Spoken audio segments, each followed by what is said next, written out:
Hello everyone, welcome to the channel. I'm so excited to be here, and I'm excited to be here today because I'm talking about one of my favorite shows for almost 3.5 hours. Today we are talking about Euphoria Season 1.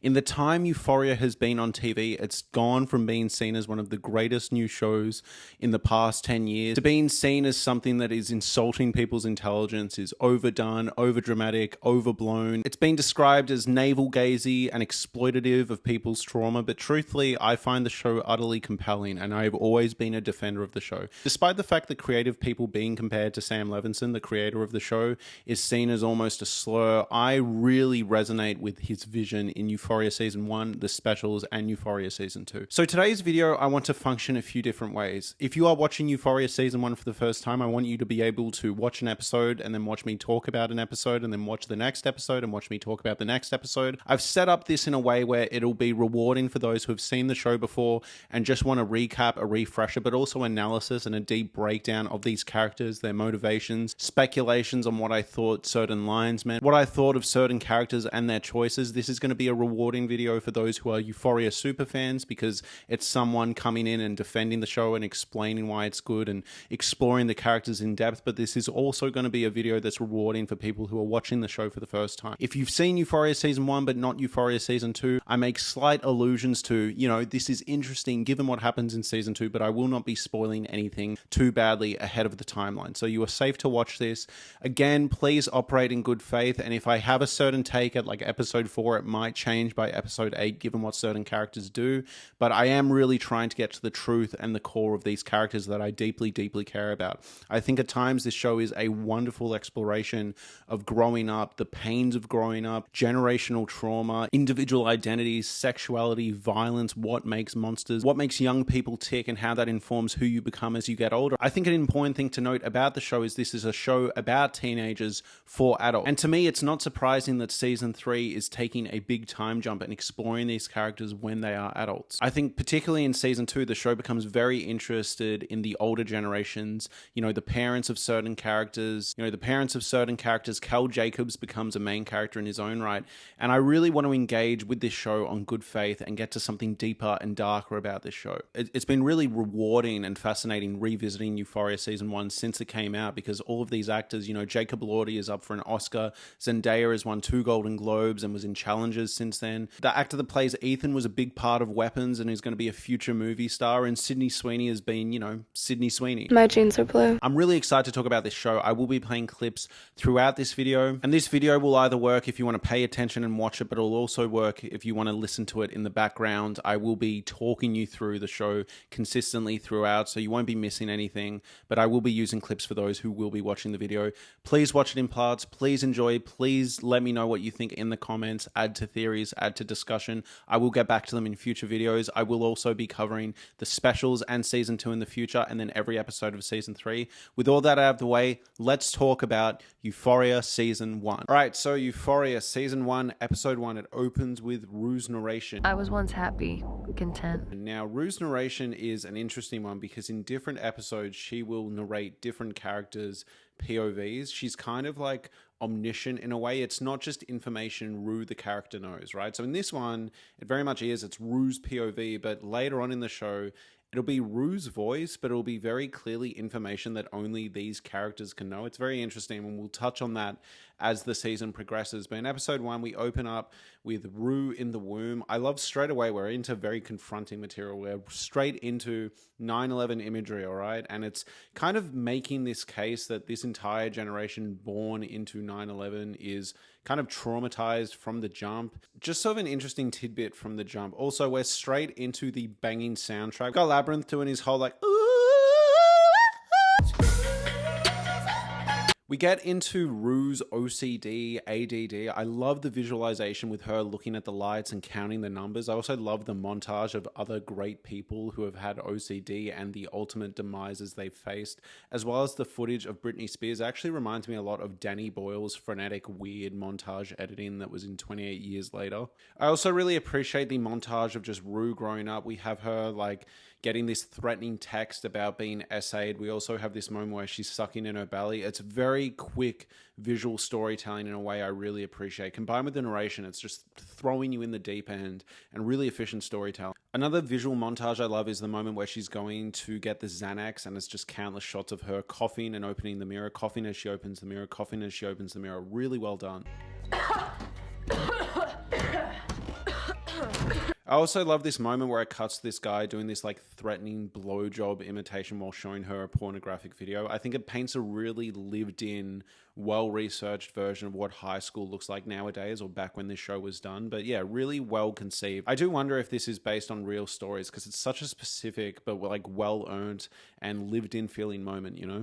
We have this really well done drug montage. Obviously the show looks and sounds incredible. I think it's probably HBO's best looking show. I think at times it looks genuinely phenomenal and it sounds incredible. And I think it's really interesting because when we get to this first drug montage, it is aesthetically pleasing, but Rue is not. Does that make sense? Like, it's a really good looking sequence. The show is always good looking, but Rue in it is sloppy and messy. She doesn't look cool, all right? Normally characters in this show look really cool and, you know, look really cool, really clean, all right? They almost look photoshopped all the time. And here, Rue is sloppy and she's almost like feels out of place in the frame. Really well done. And I also love this feeling you get with Rue throughout the season where, because she's constantly spaced out, it leads to her missing all this crazy stuff going on around her. I think it's almost intentional that a lot of the characters have a lot more interesting stories going on than Rue. Rue feels like a character that's stuck in place. Her storyline often feels repetitive. Whenever it goes to Rue, it slows down and it captures that feeling of the repetitive cycle she's in. And also the fact that she's, missing on life around her. She's meant to be a kid and all of them are getting up to this crazy fucked up stuff and she's just going in circles. It very much reminds me of the characterization of Renton in Trainspotting. We meet Fez and Ash, phenomenal performance from Angus Cloud. And I actually think the actor that plays Ash does a really good job here, all right? Like, he's a child drug dealer and this could completely take you out of the show, but one, the performance from Ashtray is actually really well done, and two, given the backstory we get on Ashtray in season 2, I do think it actually kind of contextualizes what initially feels like a really out of place and almost surreal moment. We do learn where Fez and Ash came from, and I think the way he is in this first season does make a lot of sense after knowing that. I mean, in season 2, I wasn't questioning it at all. Again, it feels like an over-the-top punchline, but at a certain point, it actually clicks into place. Really good stuff. Also, I forgot to mention earlier, but there's this moment where young Nate Jacobs bumps into young Rue in the hallway. Just an interesting moment. And I think the way they frame Nate's kind of gaze and who Nate is into throughout this show is really, really interesting. And we'll touch on that later in the episode. Finally, we are introduced to Nate Jacobs, and I need to reveal my hand here. I think Nate Jacobs is one of the best characters in modern TV or movies. I think it's a phenomenal performance from Jacob Elordi, and I think especially in season 2, which might be my hottest take, but I think he's a really fascinating and compelling character, and I am always glued to him whenever he's on screen. The reason I say this is because in episode 1, not even all of season 1, just in episode 1, the writing for Nate feels slightly incongruent for the Nate we know. Start worrying about all the fucking pussy that we're gonna smash tonight, bro. Like the Nate Jacobs we know later in the season who only orders greens when he eats out at a restaurant. I can't picture listening to dubstep. Do you kind of get what I mean? All right, by the end of season 1, I have this image of Nate who is constantly like 7 steps ahead. He's constantly Machiavellian. He's doing all these crazy schemes and you never know what he's going to do next, and he's always dangerous. And even when things are out of control for him, he somehow gets control back. He's a really, really confronting, really fascinating character, and there's this level of control. And there's a scene in season 2 which we'll get to do with a gun where it almost feels like he thinks God is on his side. And the reason I say that is because in season 1, this really multifaceted character, right? Nate Jacobs, who has all this trauma going on, has all this depth that we explore throughout season 1 and 2.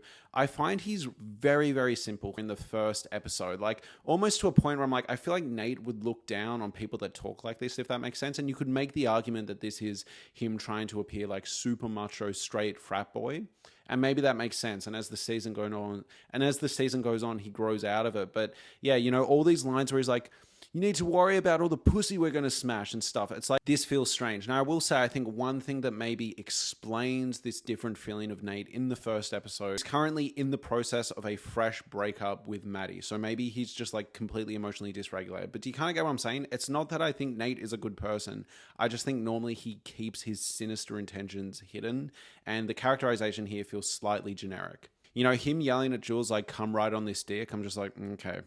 Yo, how about you coming right on this dick? Another moment of narration I really appreciate is when Rue is talking about Jules and she says, you know, dads never get full custody, so you know some shit went down. It's very efficient storytelling again, and it does kind of substantiate some of her backstory later, especially when we find out that she is a trans character, or we piece that together in episode 1. But, you know, when we really explore that, we go, okay, the mum clearly wasn't accepting and the mum couldn't get on board with it. I just think this line here is a very good piece of writing. We meet Maddie, and the opening, she's talking about her boobs. I think it's a really good introduction to Maddie, like genuinely. I think the dialogue between the teenage girls, so Maddie, Kat, and the one that's always vaping, Vape Girl, I think is slightly stilted, but it kind of comes back around when the dad enters and she goes, oh my God, Dad, stop being a pervert. We're all naked. It's a very good summary of Maddie's character, right? Like she will just convince herself of whatever she's doing in the moment and not care about the emotional repercussions of who she's saying it to. And it's a little moment, right? Like you can laugh it off, but for the dad, you'd be like, oh, geez, okay. It's kind of probably quietly devastating, you know? What are you doing for dinner? Dad, stop being a pervert. We're literally like all naked. So Rue and her mum have this instant blow up the moment Rue gets home, and Rue is high. Do not get it twisted. They have this big fight about her doing a drug test. Really well done scene because the mum does come off incredibly intense, but it's also like, can you blame her, right? Even what we learn throughout episode 1, it's like, of course you can't blame the mum, but it's a well done scene because the home life feels hostile, but there is a reason for that hostility. We then get a how to beat a drug test montage, which is just a really well done, well earned montage. It's really good, really well visualized. I particularly find the moment where Rue looks at the synthetic urine solution, which to me seems like the most practical, but because it's $90, she can't. A really interesting moment. I think it speaks to her financial position and probably where all her money's going. It's just a well done line, a well done scene. I really like this section. We have this section where Rue gets pee from Lexi and then kind of like fake outs and then manages to convince her mum that she is clean. It's a sad moment, you know. You see the mum and her reconnect. The mum is apologetic for how she was yelling before, and you feel bad. And Rue addresses this in the narration. You know, she's saying like, you guys probably hate me right now.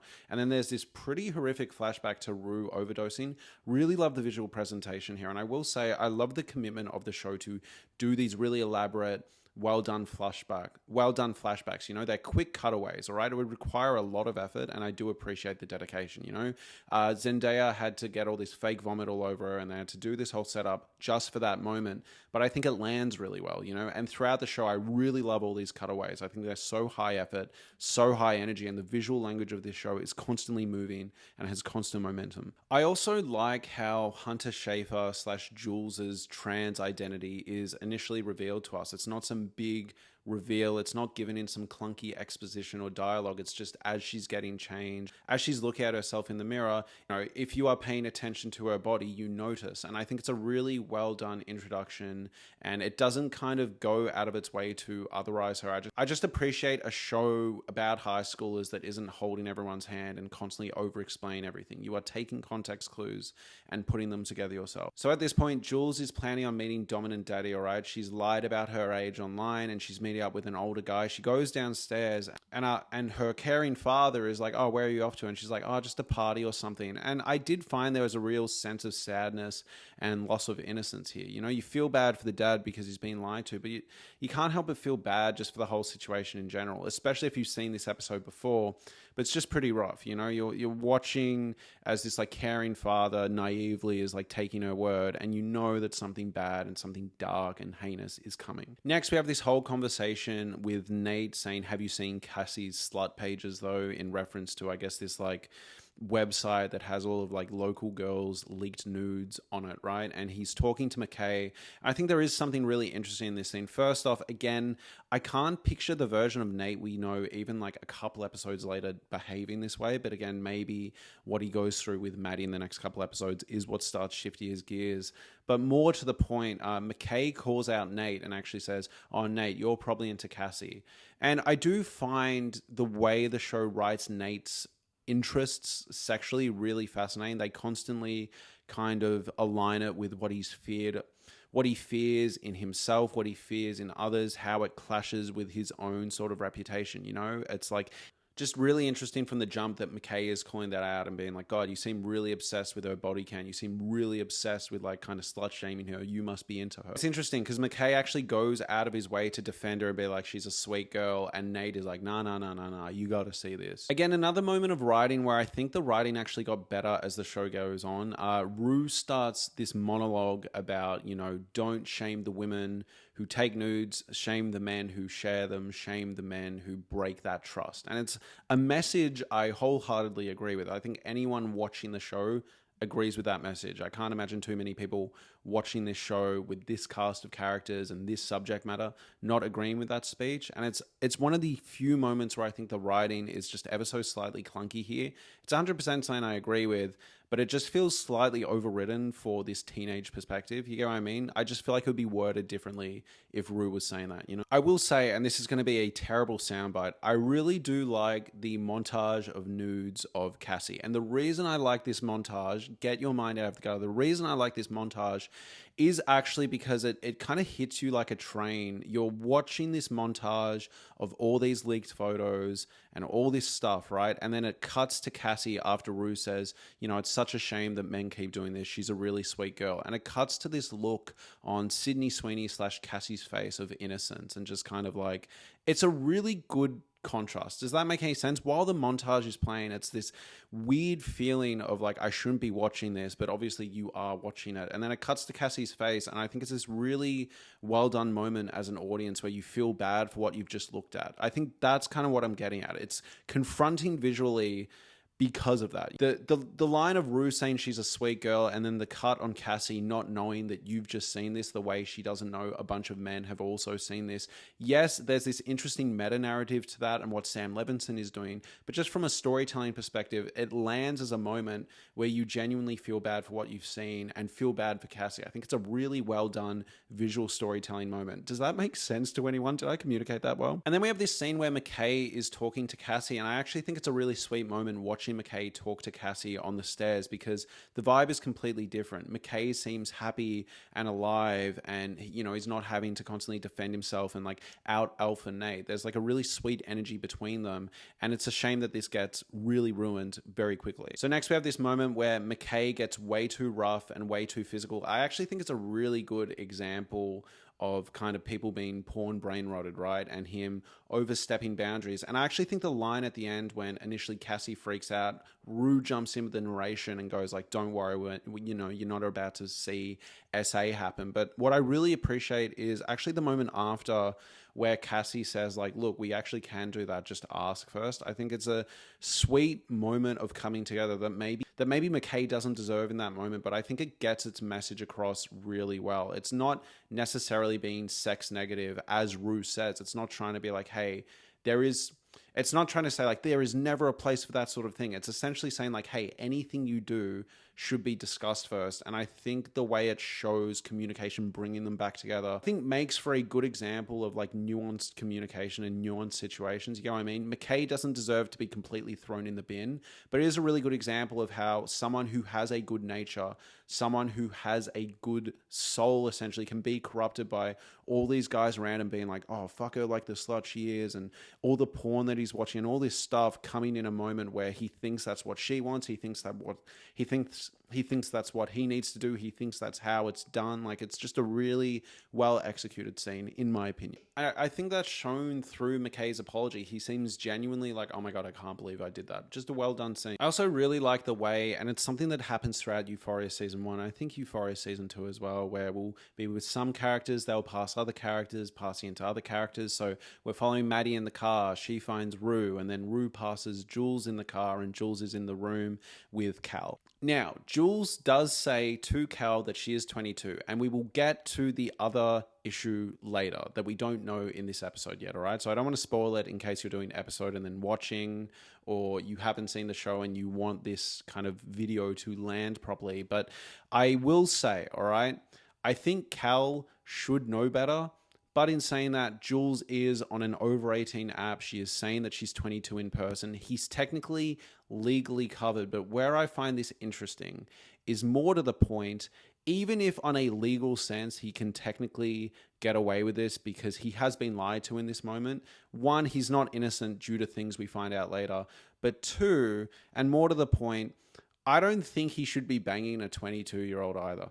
Aside from the fact that he's cheating, I think it's always a red flag when like there's a, you know, an age gap bigger than like a massive substantial age gap. I'm just going to sit there and go, all right, what are you finding here? Is it a lack of assertiveness from your sexual partners? Is it a lack of experience that you're drawn to? Is it the fact that you can like financially manipulate them or just reign over them with this sense of superiority? Like, do you get what I mean? Like, to me, I would genuinely have less of an issue. Yes, legally, under 18 is 100% illegal. But for me, like, I would have an easier time sitting with someone who was 19, sleeping with someone who was like 17 and a half, than watching Cal sleep with someone who was genuinely 22, let alone watching Cal sleep with Jules. Does that make any sense? Neither is right and neither is okay.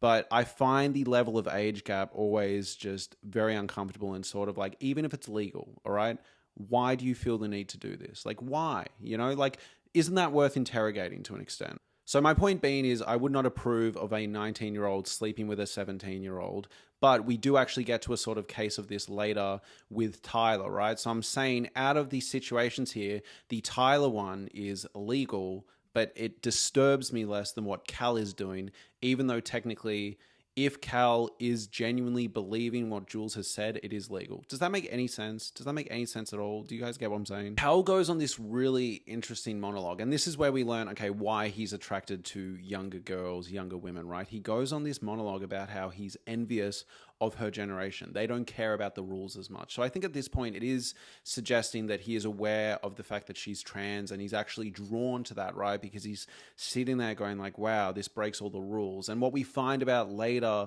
with Cal and what he's buried deep inside and how he's hidden himself from the world, I think it's really interesting that they're laying all the pieces here in this first episode. You first watch this and you're like, what the fuck is going on? But yeah, later you piece it together. You know, he talks about you can go someplace, you'll be accepted, you know, a different town, or you can stay in this town, hiding who you are like me in hotel rooms. Really well-written dialogue. And then he says, selfishly, I hope you stay. So it's this really interesting thing. And again, I don't want to give away too much about Cal just yet, but I find Cal's obsession with young people, Cal's obsession with his sexuality that he initially repressed, and all of that stuff really fascinating and really layered. And we do find it out in episode 2. But even this collection of tapes he has, this attempt to relive and live in these brief moments where he can authentically be his sexual self, and the way that mutilates Nate's worldview is just incredibly fascinating to me. Next, Cal hangs dong near camera. Now, yes, I do think it's great that we're hanging more dong in shows, but more to the point, I think it's really fascinating how this is shot. It kind of, it's off in the corner and you're kind of looking over here and then you're like, whoa. And I think it's framed as quite imposing. You know how in Bridesmaids, Kristen Wiig is talking about like how penis can kind of be confronting because it's all like, ooh, right? You don't want to look right at it. No. It's too aggressive. I don't it's care. like I think this shot captures it, and I think having to see it and being like, whoa, geez. And then the scene that follows between Cal and Jules, like I know I'm being rather crude here, but I think it adds to the level of pain that you're meant to be witnessing. I think it adds to the level of sort of violation and confused feelings during this scene. You know, it is technically consensual, but technically it's actually illegal if he knew this, and it feels violating and it feels disturbing, and it's just a really uncomfortable scene. You know what I mean? Again, even if legally he's in the clear before we find out what we find out, it's just really like an uncomfortable, fucked up situation to be watching. And I actually think seeing the Hung Dong adds to that. Even just the shot of Cal physically kind of thrusting into her is very striking, you know? He's like 4 times her size. It's really full on. So next we cut to Maddie pursuing Tyler sexually, and this is more prickly subject matter. So as I was saying before, I think this is a really tough moment because on one end, Tyler, if he knows he is at a party where high schoolers are, he should have checked. But at the same time, if you're watching this sequence and how it actually goes down, I think it's really easy to say that with 2020 hindsight. But one, I don't think what happens between Nate and Tyler is because Nate is trying to be virtuous or really cares that much. He cares about his ego. Two, I don't think we could, you know, if we swap this to Nate Jacobs pursuing a woman who was like 19 or 20 and she was in college, I can't imagine anyone cares. And I think Maddie 100% really does kind of know what she's doing here. Now, I'm not saying that means it's okay, but I do have some level of feeling of empathy for Tyler. And in fact, given what we learn in episode 2, which is that McKay is college age, as well as the fact that Maddie lied about her age, and the fact that you see Tyler's reaction when he learns that she's underage, he's genuinely mortified and horrified. I think, yeah, like having empathy for Tyler here, given what happens, is kind of completely fair enough. For like a couple things going on here. One, there is a chance that there are a bunch of other older people at this party too. I'm sure Tyler isn't the only older person that was invited. There's a chance, given how sexually confident she was in that moment, he assumed she was of college age or didn't check. And like, look, yes, I think most of us would check and most of us would do the right thing, especially with a 2026 lens. But at the same time, when he finds this information out, he seems genuinely horrified, genuinely mortified. And I think that is worth noting. Do you know what I mean? I don't think he's pulling a fast one and think he's getting away with something that he shouldn't be doing. And the reason I say this is, yes, this is something that is technically illegal, but ethically disturbs me less. If anything, what Maddie is doing and the way she's using Tyler in this scene unsettles me more than Tyler's lack of critical thinking. Whereas in the Nate and Jules scene, even though that technically clears it legally, I find it far more disturbing, far more ethically confronting, and far more uncomfortable. Next, we have Kat lying to this group of men or these group of young boys about her sexual experience. And it's weird because this weeby dude is being like, you don't know how to suck dick. You don't know how to do this. It's kind of odd because even though he's like a weeby dude, he kind of has like aura. I'm not going to lie. Like I was kind of seeing that being like, I kind of get why this worked. There's this moment where one of the twins says, fat girls give the best head. It's an interesting moment because you can see in Kat's face that she is hurt and confronted by them addressing her as the fat girl, but at the same time, there's a little bit of empowerment there, which becomes an arc for her throughout this first season. But she does seem a bit like, okay, well, maybe I've got something to prove or something. Like it's this interesting moment where she is put off initially, but then there's also this component of like, well, maybe.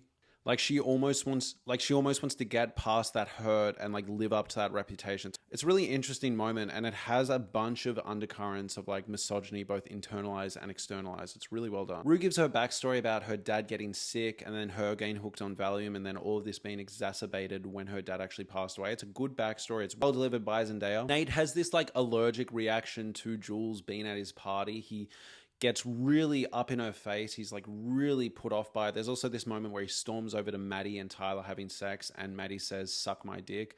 And this really kind of clashes with Nate. And it's really interesting to look back on this moment, given what we find out about Nate during season 1 and season 2. It's like Maddie knew how to hit that sore spot. Nate's really hellbent on slut shaming Cassie, which given what happens between them is a fascinating moment. And it does suggest McKay was right about that whole, like, you probably like her. But more to the point, there's also this moment where Nate is like really, really disturbed by Jules's presence there. And it does lean into that. And I know it's toxic, but you know that whole idea of like, oh, when you were young, if a guy was picking on you, like maybe he likes you. Not saying that's okay for a guy to pick on you, but I think Nate is like that, all right? He's like this juvenile child that will attack these things that he's confused by and fascinated by, right? And in this context, it's, slut shaming Cassie. And then also it's this like almost severe reaction, this really serious, like kind of complete rejection of Jules being at his party. And I don't think he would have this reaction if Jules was this sort of more accepted archetype of the type of girl that he would want to hook up with at a party, right? So instead, he goes down this complete, awfully dark sort of like line of thinking where he's sitting there going like, oh, no one that looks like you is minding their own business. I know what you are. Look, there's a chance he's just saying because she looks a little artsy, but I think we all know what he's getting at here, right? It does feel transphobic and gross and really icky. And then it's interesting because Jules resorts to getting a knife out, and Nate's reaction here is weirdly boyishly scared. Again, I don't think we see this side of Nate for like the rest of the show. Even when he freaks out, it's always this like primal rage or there's a level of control. But here, again, I feel like maybe they were figuring out their footing with Nate, or maybe he's drunk, but I don't know. I feel like this version of Nate we have in episode 1, minus 1 or 2 moments, we never really see again, you know? After this, Rue introduces herself to Jules. It feels authentically sort of like high schooly and awkward. It's a well done section.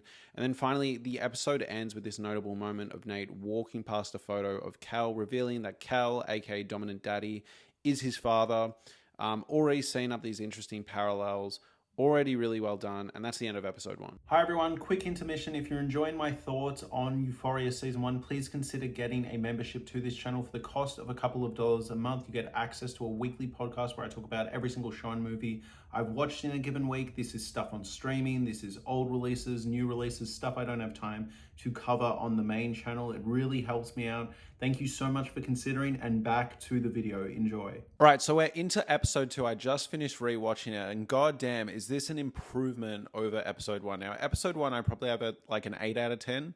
This is straight up like a 10 out of 10. This is a banger. This is like the show announcing itself. I feel like a lot of the murkiness of that first episode is kind of thrown out the window. We're getting tight storytelling, excellent scene after excellent scene. To me, this is like peak Euphoria, just this epic, exhilarating, traumatic montage of just great scene after incredible visual sequence into fantastic musical set piece. So I don't want to waffle on too long because this video is going to go forever anyway, so let's just go through the episode.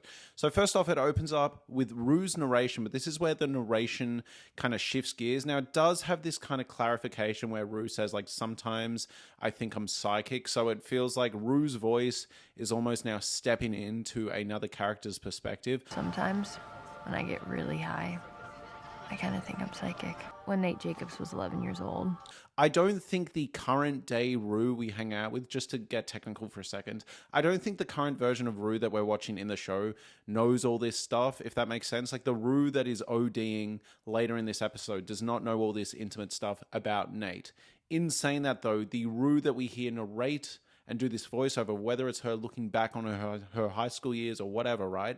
That version of Rue that we hear narrating either has learned all this knowledge or it's just an example of the narration kind of breaking the fourth wall and filling us in. But what I like about the narration is that even though it's Rue's voice, it is fundamentally clear to anyone watching that what she's saying isn't Rue's POV or perspective. It is Nate's POV. There are insults thrown at Nate's mother, Nate's father. There's sort of like preferences sexually and violent preferences that are thrown out, said in Rue's voice as if they're her opinions, but you are meant to infer that this is Nate's worldview.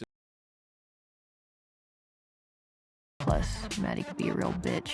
Does that make sense? I'll bring up examples as we go, but I really like the way narration is handled. And I think Rue's narration, rather than it being Jacob Elordi's voice, for example, adds this eerie, surreal vibe that I actually really appreciate. And there's almost a flippant nature to the way Rue says these things that for Nate probably feel Shakespearean, that I think adds to the overall text in a really good way. So first off, after we get the sometimes when I get really high, I think I'm psychic, we jump in, all right? And this is where the show, is really announcing itself. We go, when Nate was 11, he found his dad's corn collection. Swap out P for C. I'm sorry, I don't like talking this way. It's a very adult show. But if I use these terms, I get demonetized. It's just not worth it. I'm sorry, guys. Like, I am sorry. But yeah, deal with it. I'm so sorry. So when Nate was 11, he found his dad's corn collection. I love all the detail here in this montage. There's colored cases for the CDs. There's a placement. There's a whole elaborate code and algorithm young Nate has to figure out. I also think the casting for young Nate is fantastic here. Just great attention to detail.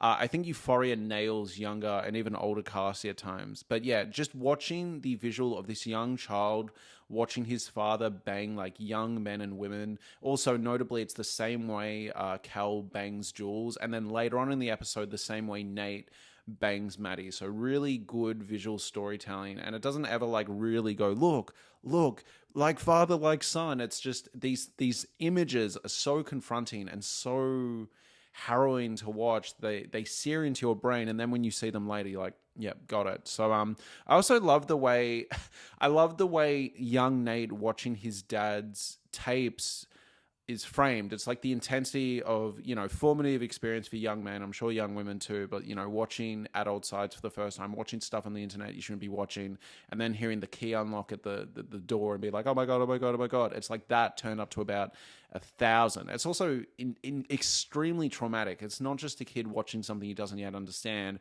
It's watching his dad at a fundamental level, like cheat on his wife, but also just violence, sex, like really, and again, not to like sex shame here. It does seem like the parties are consensual, but the filming component is not. So there is this eerie, voyeuristic, I don't want to see my dad doing that. It's awful, but really well done. I also love the way Rue's narration at this point is talking about, his dad's always banging a fucking whore or a fucking slut, but it cuts to Cal saying these lines in the actual tape. It's a really neat moment of editing.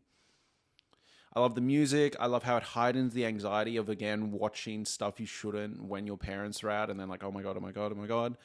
We have Nate hiding from dad, and the way he hides from Cal feels like, the victim of SA. It feels like a victim of child, SA. You know what I mean? Like it's very scared. The body language is really intense and closed off. And to an extent, what he's witnessed would have similar shades of that. There would be some PTSD there. It very much informs the rest of Nate's life and how he is and how he brings himself up.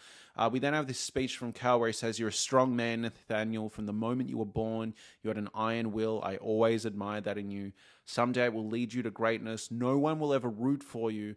They'll see what I see and despise you for it. Don't ever give them an opening." It's a great speech, a great monologue. Cal has clearly got back from ruining his family and just absolutely demolishing some poor twink. And it's a really interesting moment, right? Because there seems to be some projection from Cal. Maybe this is how Cal grew up. And just this, like, he's sitting there in the last episode. Cal is talking to Jules, being like, I wish, I could be like you. I wish I could be as free as you. You're so inspiring being this way. And like this town will eat you up and eat you alive.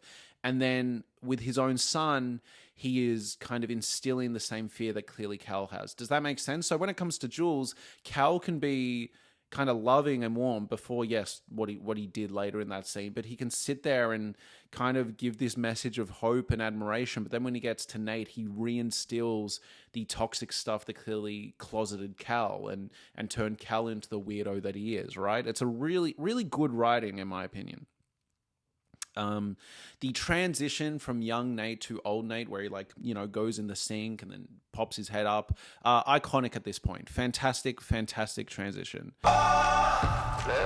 Put the money on. The penis montage in the locker room when we're learning about Nate and how uncomfortable he is in the locker room with how comfortable men are just having their dongs out is a really effective sequence. One, I think it also addresses the criticism this show has of kind of sexualization of women in particular. I think this show very much is pretty even-handed in that department, but more to the point, I think what's interesting is you see Nate like really clam up and he's sort of, I don't know what the correct term is, but he's like fidgeting with his fingers. He's clearly uncomfortable. He's fully clothed while everyone else is naked. It is suggesting that what he experienced watching with Cal's tapes has lingered in his brain as a form of like sexual based trauma, right? Really well done. Shows you how comfortable he is. I also like the line that he catches glimpses of dicks, because at first, yes, like they're just dangling around. He's like, whoa, whoa, whoa. But then as the shots go on, it's like you would need to be looking to see that. Like there's one under a towel that he's kind of, you get what I mean? Like it does suggest something about his sexuality. He has questions around his sexuality. I don't think Nate's sexuality, and we'll talk about it as the season goes on, I don't think it's ever been as easy as, oh, he's a closeted gay guy, or he's this or he's that. I think he has such a more mutilated relationship with sex that all of these things that should just be like, oh, I don't want to see that, or I do want to see that, become really complicated and confused for him. Again, and the accidentally catching glimpses shows that it's Nate's subjective internal worldview, on top of the line where he's talking about his older brother was a fuck up. He could tell his dad didn't like him, and Nate agreed. Nate also didn't like his mum, and he didn't like that she didn't take care of herself, right? That's probably not an opinion Rue is going to have, for example. He says that he likes, or Rue says that he likes short jeans, but not the ones you can see pockets. Just a really well lived in line, really says a lot about Nate, says a lot about how specific his preferences are. And again, like similar to what I was talking about in the first episode, just those lines that linger with you where you're like, that's really oddly specific in a really good way. Talks about how he likes thigh gaps, tan lines, good posture. He hates body hair. Now, this gets interesting, right? Because we find out later in the season and later in this episode that Nate is actually infatuated with Jules. Now, I am not trying to be reductive here. I agree, trans women are real women. I don't think it's particularly a debate that we need to have, right? It's something I agree with. But what I will say is it is interesting that in Nate's preferences, these rigid rules he's made for himself, it is this really rigid idea of femininity, Realistically, a lot of women will have some body hair, and Nate is like, no, it absolutely hairless. It needs to be absolutely hairless because of these toxic ideas of sexuality and conventional relationships and the idea of what masculine and feminine should be. He's very rigid in that after seeing all these tapes with his dad, right? And where I find that interesting is some people would say, well, the fact that he's attracted to Jules might clash with this, right? Whereas I would actually make the suggestion that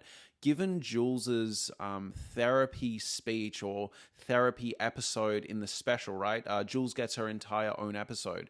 She goes on this extended monologue how she feels like she's conquered femininity. She's performing and conquered this idea of perfect femininity. And I'm remembering, I'm paraphrasing because I haven't seen the episode for a while, but she touched on this idea that it doesn't feel like an authentic sort of her like version of herself as much as it feels like this box ticking exercise of what femininity is.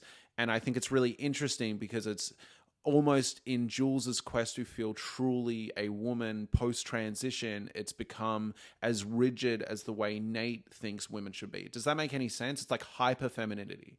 Really fascinating stuff. You get what I mean? So I don't think it's as simple as, really, really weird that Nate would be willing to date a trans woman when he's so rigid in what a woman should be, because I actually think it's the opposite. I think Jules is so hyper feminine in her fashion and how she presents that Nate is attracted to that, and it's kind of making him do circles in his head. Really good stuff. Again, the line where he says hated girls that acted like boys. Jules 100% does not act like a boy. If anything, Jules is really trying to fit into very traditional ideas of femininity. Also have this section where it talks about Nate fantasizing killing men who would harm Maddie. A really good moment because it's framed more as, I don't have this existential fear that Maddie would be harmed. It's more this like power trip, this ego trip of I could be the hero. I could be the protector, which we see later in this episode. The gunshot, by the way, looks excellent. I love how the gunshot is framed. I wish more movies look like this in terms of their presentation of violence. So it talks about liking that Maddie was a virgin, which we find out later was a lie. I also love the framing of Nate towering over her, asking her if she's a virgin, if she's ever been fingered. It's sufficiently off-putting and awkward and kind of unintentionally hilarious in a really effective way. It captures the awkwardness of these conversations, especially with someone as like emotionally weird as Nate Jacobs. Talks about how Nate starts imagining having a family with Maddie, which is an interesting parallel to a later monologue we get in season 2 about a different girl.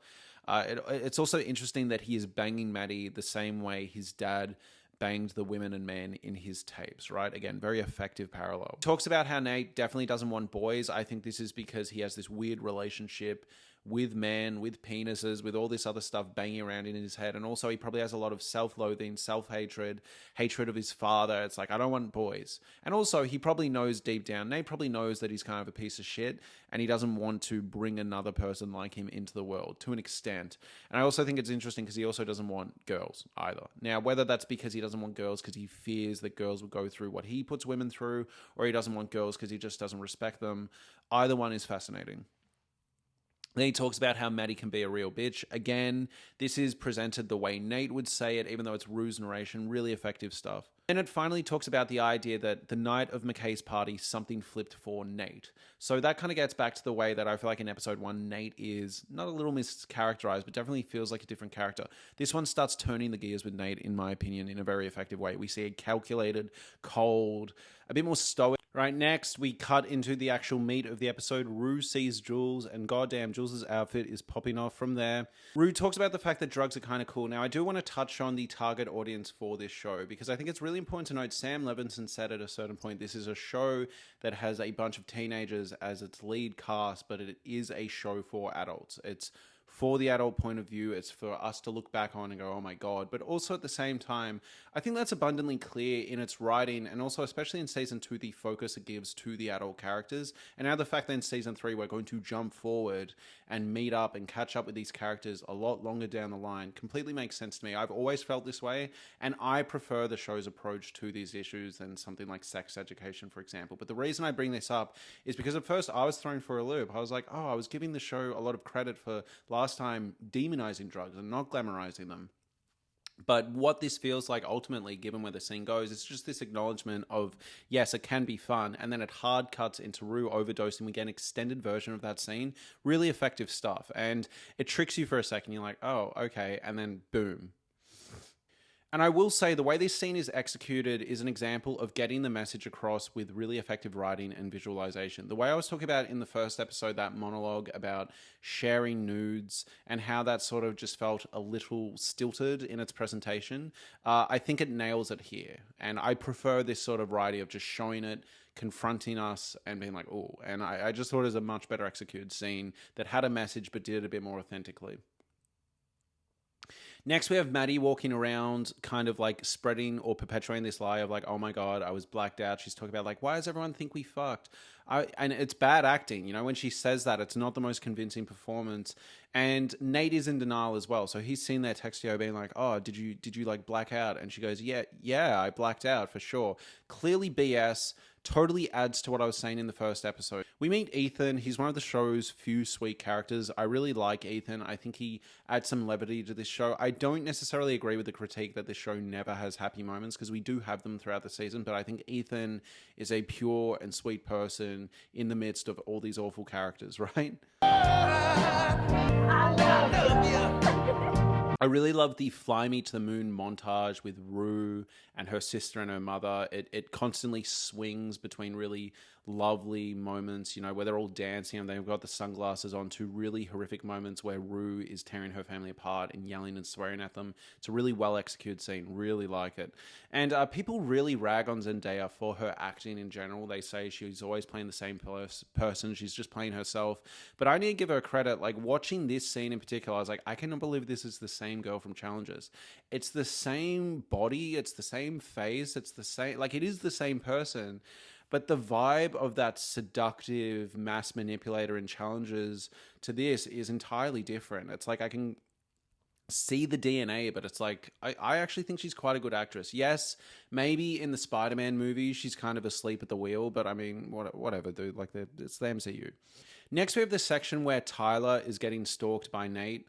Frown face. Like, this is intense, beautifully well shot, but knowing where this goes, it's a really rough moment, and there's this sense of dread and paranoia. Like, imagine if you were in real life and this was happening, like this just giant dude stalking this mid-sized man. You're just like, God damn it, you know? And it's calculated, and really well thought out. And yeah, you just see him observing his day-to-day life and like waiting for the perfect opportunity to strike. It's really unnerving, and if you don't know where it's going, it's unnerving, and if you do know where it's going, it's unnerving. Like literally nightmare scenario. Like credit to the show, they're shooting on actual locations. This isn't a show that looks like these Netflix shows where it's all blurred out on the sides and clearly green screen goop.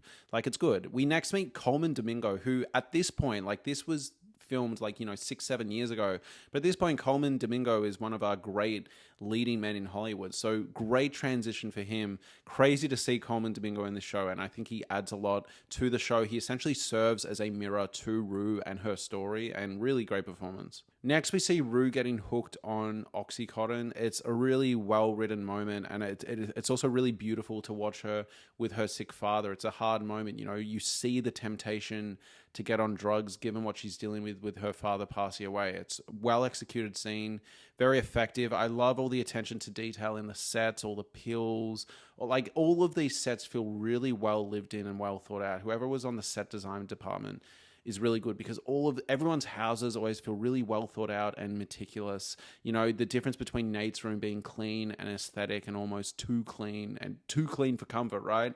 Whereas compared to Rue's house that looks entirely different it's just really well done. One of the best punchlines of the episode is Rue asking the guy at Drugs Anonymous or whatever to backdate her slip, basically showing that she's been to all the meetings. And then she says, look, if you do it, I'll suck your dick. And then he starts to think about it. And then she goes, yeah, I'm 17, dickhead, sign the slip. Really good stuff. Now we get the intro to Shy Guy 118, who starts messaging Jules. I really like the way the show handles text messaging. It feels really true to life. The conversations flow really well, and the way they show them and visually present them, it's always really compelling. We're always learning about the characters in these scenes, and we're learning about Jules, and we're learning about Shy Guy, who we find out later is actually Nate Jacobs. Now we cut to Kat's sexual exploits from the last episode are now on the hub, all right? And this is a really big moment, all right? It's pretty confronting. It's confronting material for Euphoria to tackle. Everyone's saying it's her. She's denying it. There's this great joke where she's telling one of the twins, like, you need to take it down. It's illegal. And he's like, it's not illegal. Like, everyone's underage. And she goes, you need to Google child pornography. And he goes, I'm not Googling child pornography. Great line, great line. Kat gets out of it, but then the principal calls her in. So Kat manages to convince the whole school that it's not her, and she feels like she's got away with it. And then the principal calls her in, and he's like, yeah, there's this video going around that's apparently of you. And she goes, do you think that just because she's fat?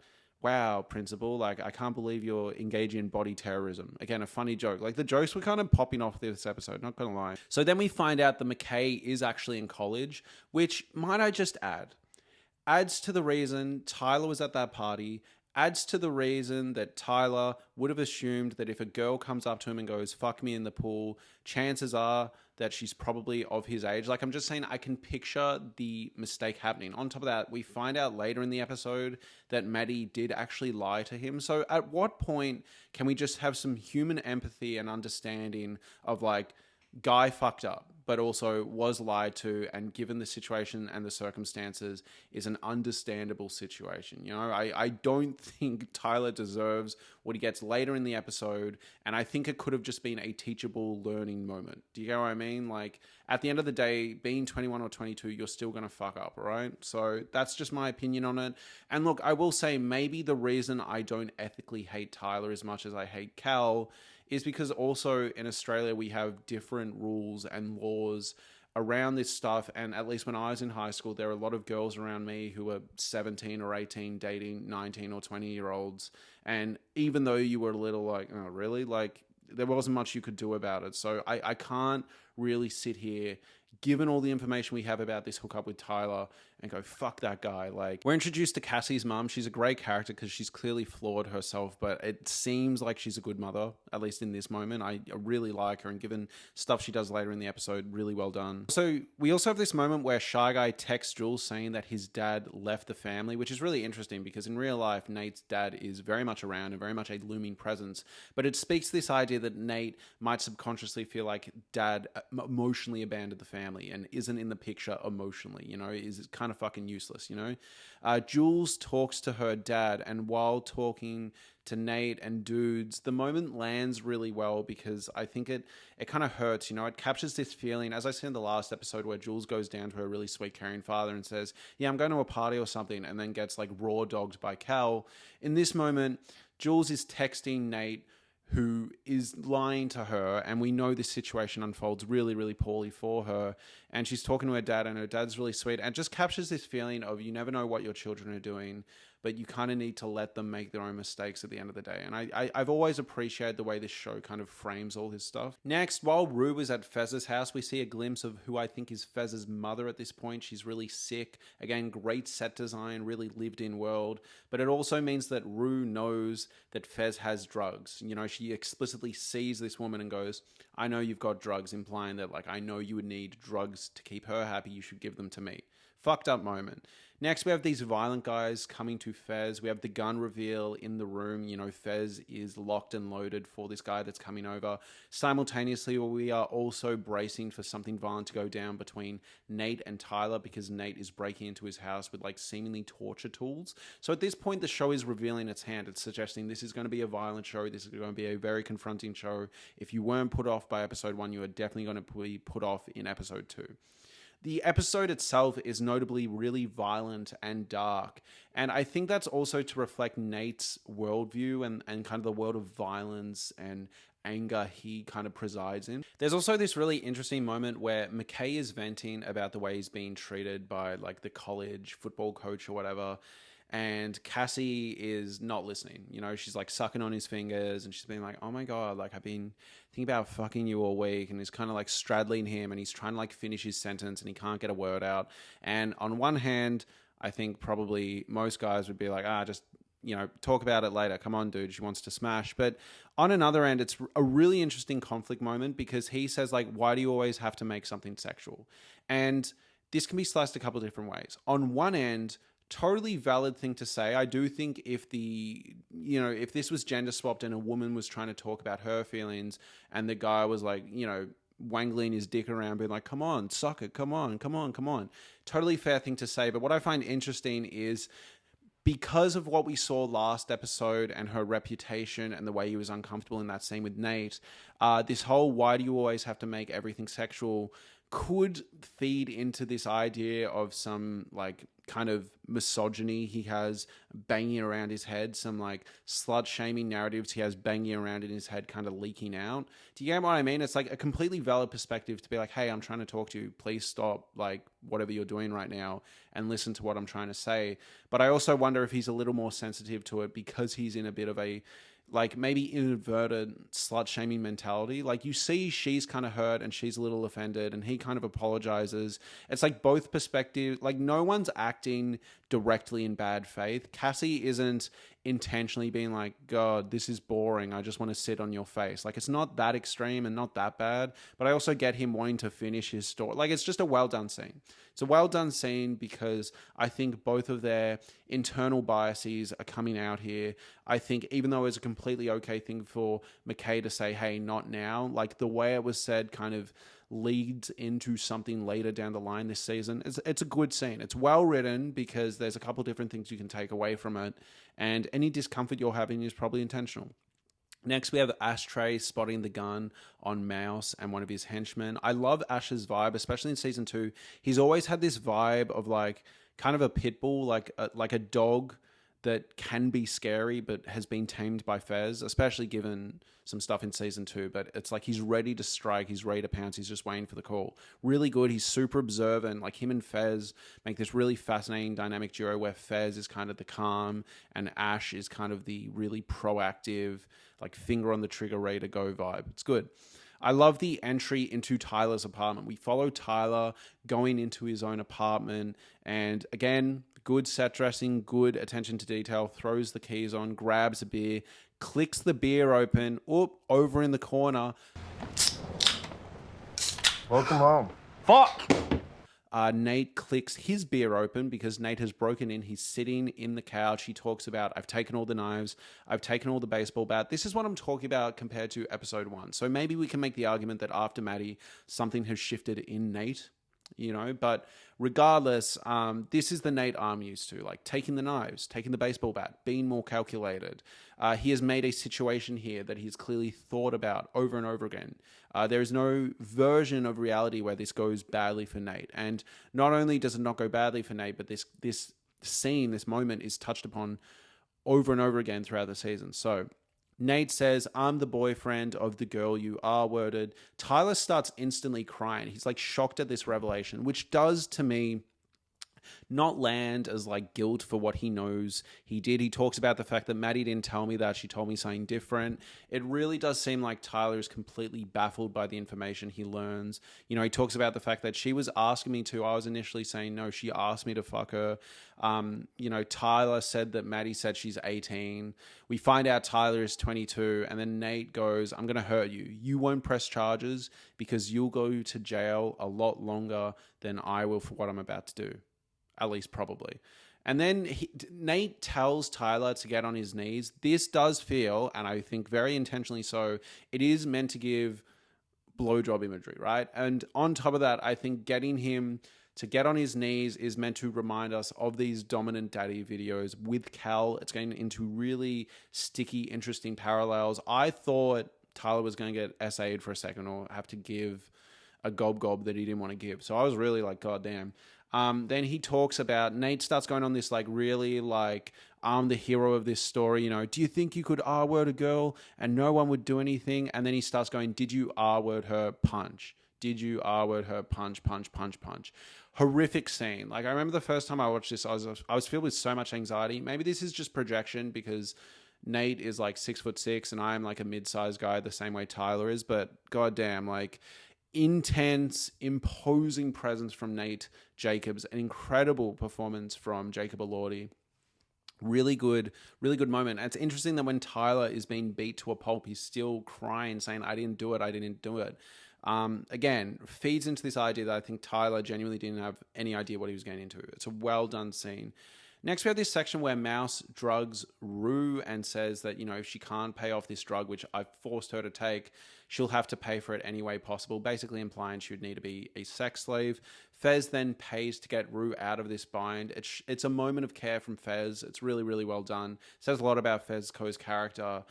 Fez is a character that always cares for the people around him, and it's shown in this episode. Nate has showed so Nate has a shower at Tyler's. We then get all this framed, a lot of it at least, from Tyler's POV. Tyler is on the floor, bloodied and bruised, and like his eyes almost popping out. We get this insane shot of Nate's butt towering over Tyler. Towering over Tyler. Tyler puts on, very important, Nate puts on Tyler's clothes. He puts on Tyler's underwear. He puts on Tyler's deodorant. One, it's a very powerful, intimidating statement, right? I'm basically taking your shit. You can't do anything about it. My clothes are all bloody, so what am I going to do? So yeah, he puts on an entire outfit from Tyler. It's an insane, scary flex, but more to the point, it also speaks to this fact that Nate is taking Tyler's identity on a multitude of levels, right? Like, Nate couldn't handle the fact that Tyler slept with Maddie and had, you know, and like in his head, in Nate's head, Maddie was a virgin and they were their one and onlys, and now that isn't the case anymore. So Nate is stepping into Tyler in that way. Nate is also pretending to be Tyler online, a guy named Tyler. I think the fact that he chose the name Tyler is a very intentional choice, and now Nate has kind of like pummeled Tyler's existence into the ground. Tyler's not going to be able to go out. Tyler's going to be here for a while doing fuck all, right? And now Nate is kind of embodying what he wishes he could have in Tyler, right? And it's a really interesting moment. Now we get kind of Nate's kind of indirect theme song. Mount Everest by Labyrinth starts playing. It's an excellent song. Mount Everest ain't got shit on me. Nate picks up Maddie after initially, earlier in the episode, Maddie actually rejected him for a date. It's interesting that Nate probably thinks this is the universe paying off his good deed. You know, Nate probably is sitting there being like, yep, of course now we go on the date because I solved that thing with Tyler. I beat him to a pulp. It's really interesting because it's reflective of Nate's internal worldview and how he sees the world operating, when in reality, the two don't correlate. There's no karmic response here, but Nate probably perceives it that way. And that's why in season 2, when Nate's playing around with the gun, he thinks he's invincible. Next, Kat sees that the video of her has been re-uploaded to the Corn Hub, but she also notes that the like to dislike ratio is popping the fuck off. As old YouTubers would say, it looks like a green lightsaber in a very good way. They all love her. It's an interesting moment for Kat, and this is where I think the show, again, is revealing its hand of being a very adult show. It is not as simple as, oh my God, this is absolutely something we should not be engaging in because she is doing this and that is morally reprehensible and that's illegal, all right? We all know it's illegal. We all know it's a bit disturbing. Let's get past that and get to the emotional truth of what's going on. There's a really fascinating dichotomy going on here because, yes, legally speaking and ethically speaking, there was essentially a revenge video uploaded without her consent, all right? But at the same time, her face wasn't in the video. She's managed to tell everyone in her life that it isn't her and they all believe her. So at this point, she's not going through it as much as she was initially. On top of that, she's having a moment where she's like, this feels good.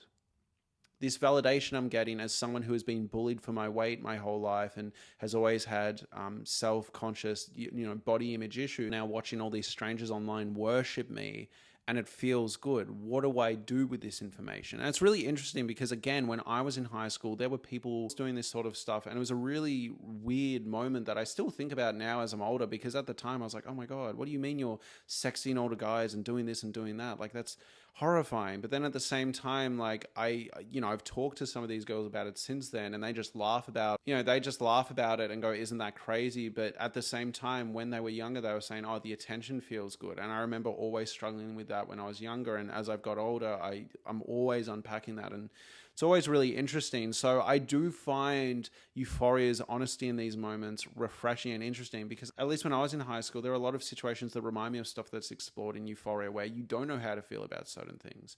You know, there were relationships that started with an age gap that was illegal, and now they have a healthy family and 3 children. I don't know what to make of that. You know, it's simultaneously something where in the moment everyone was like, oh my God, that's so fucked up.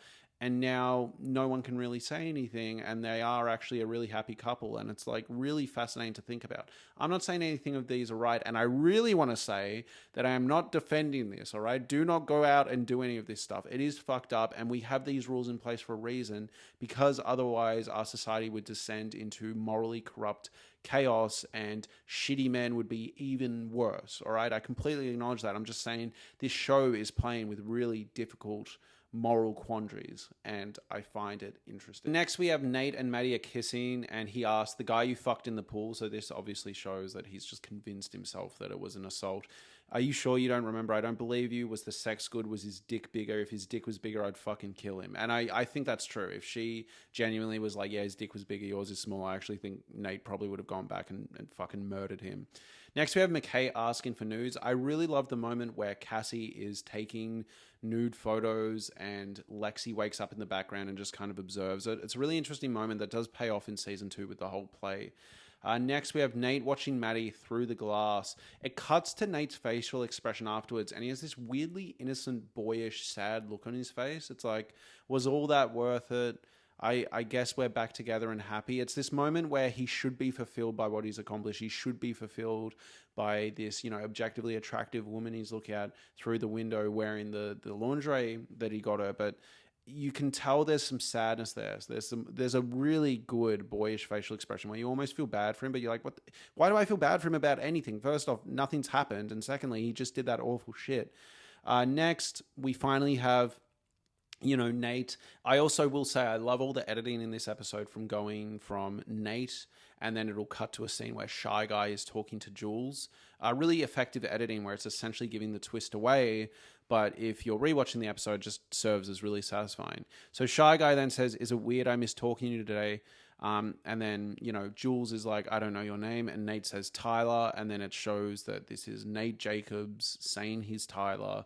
The music peaks. It's been building and building and crescendos. And then we get credits. Music explodes. A fantastic second episode of Euphoria.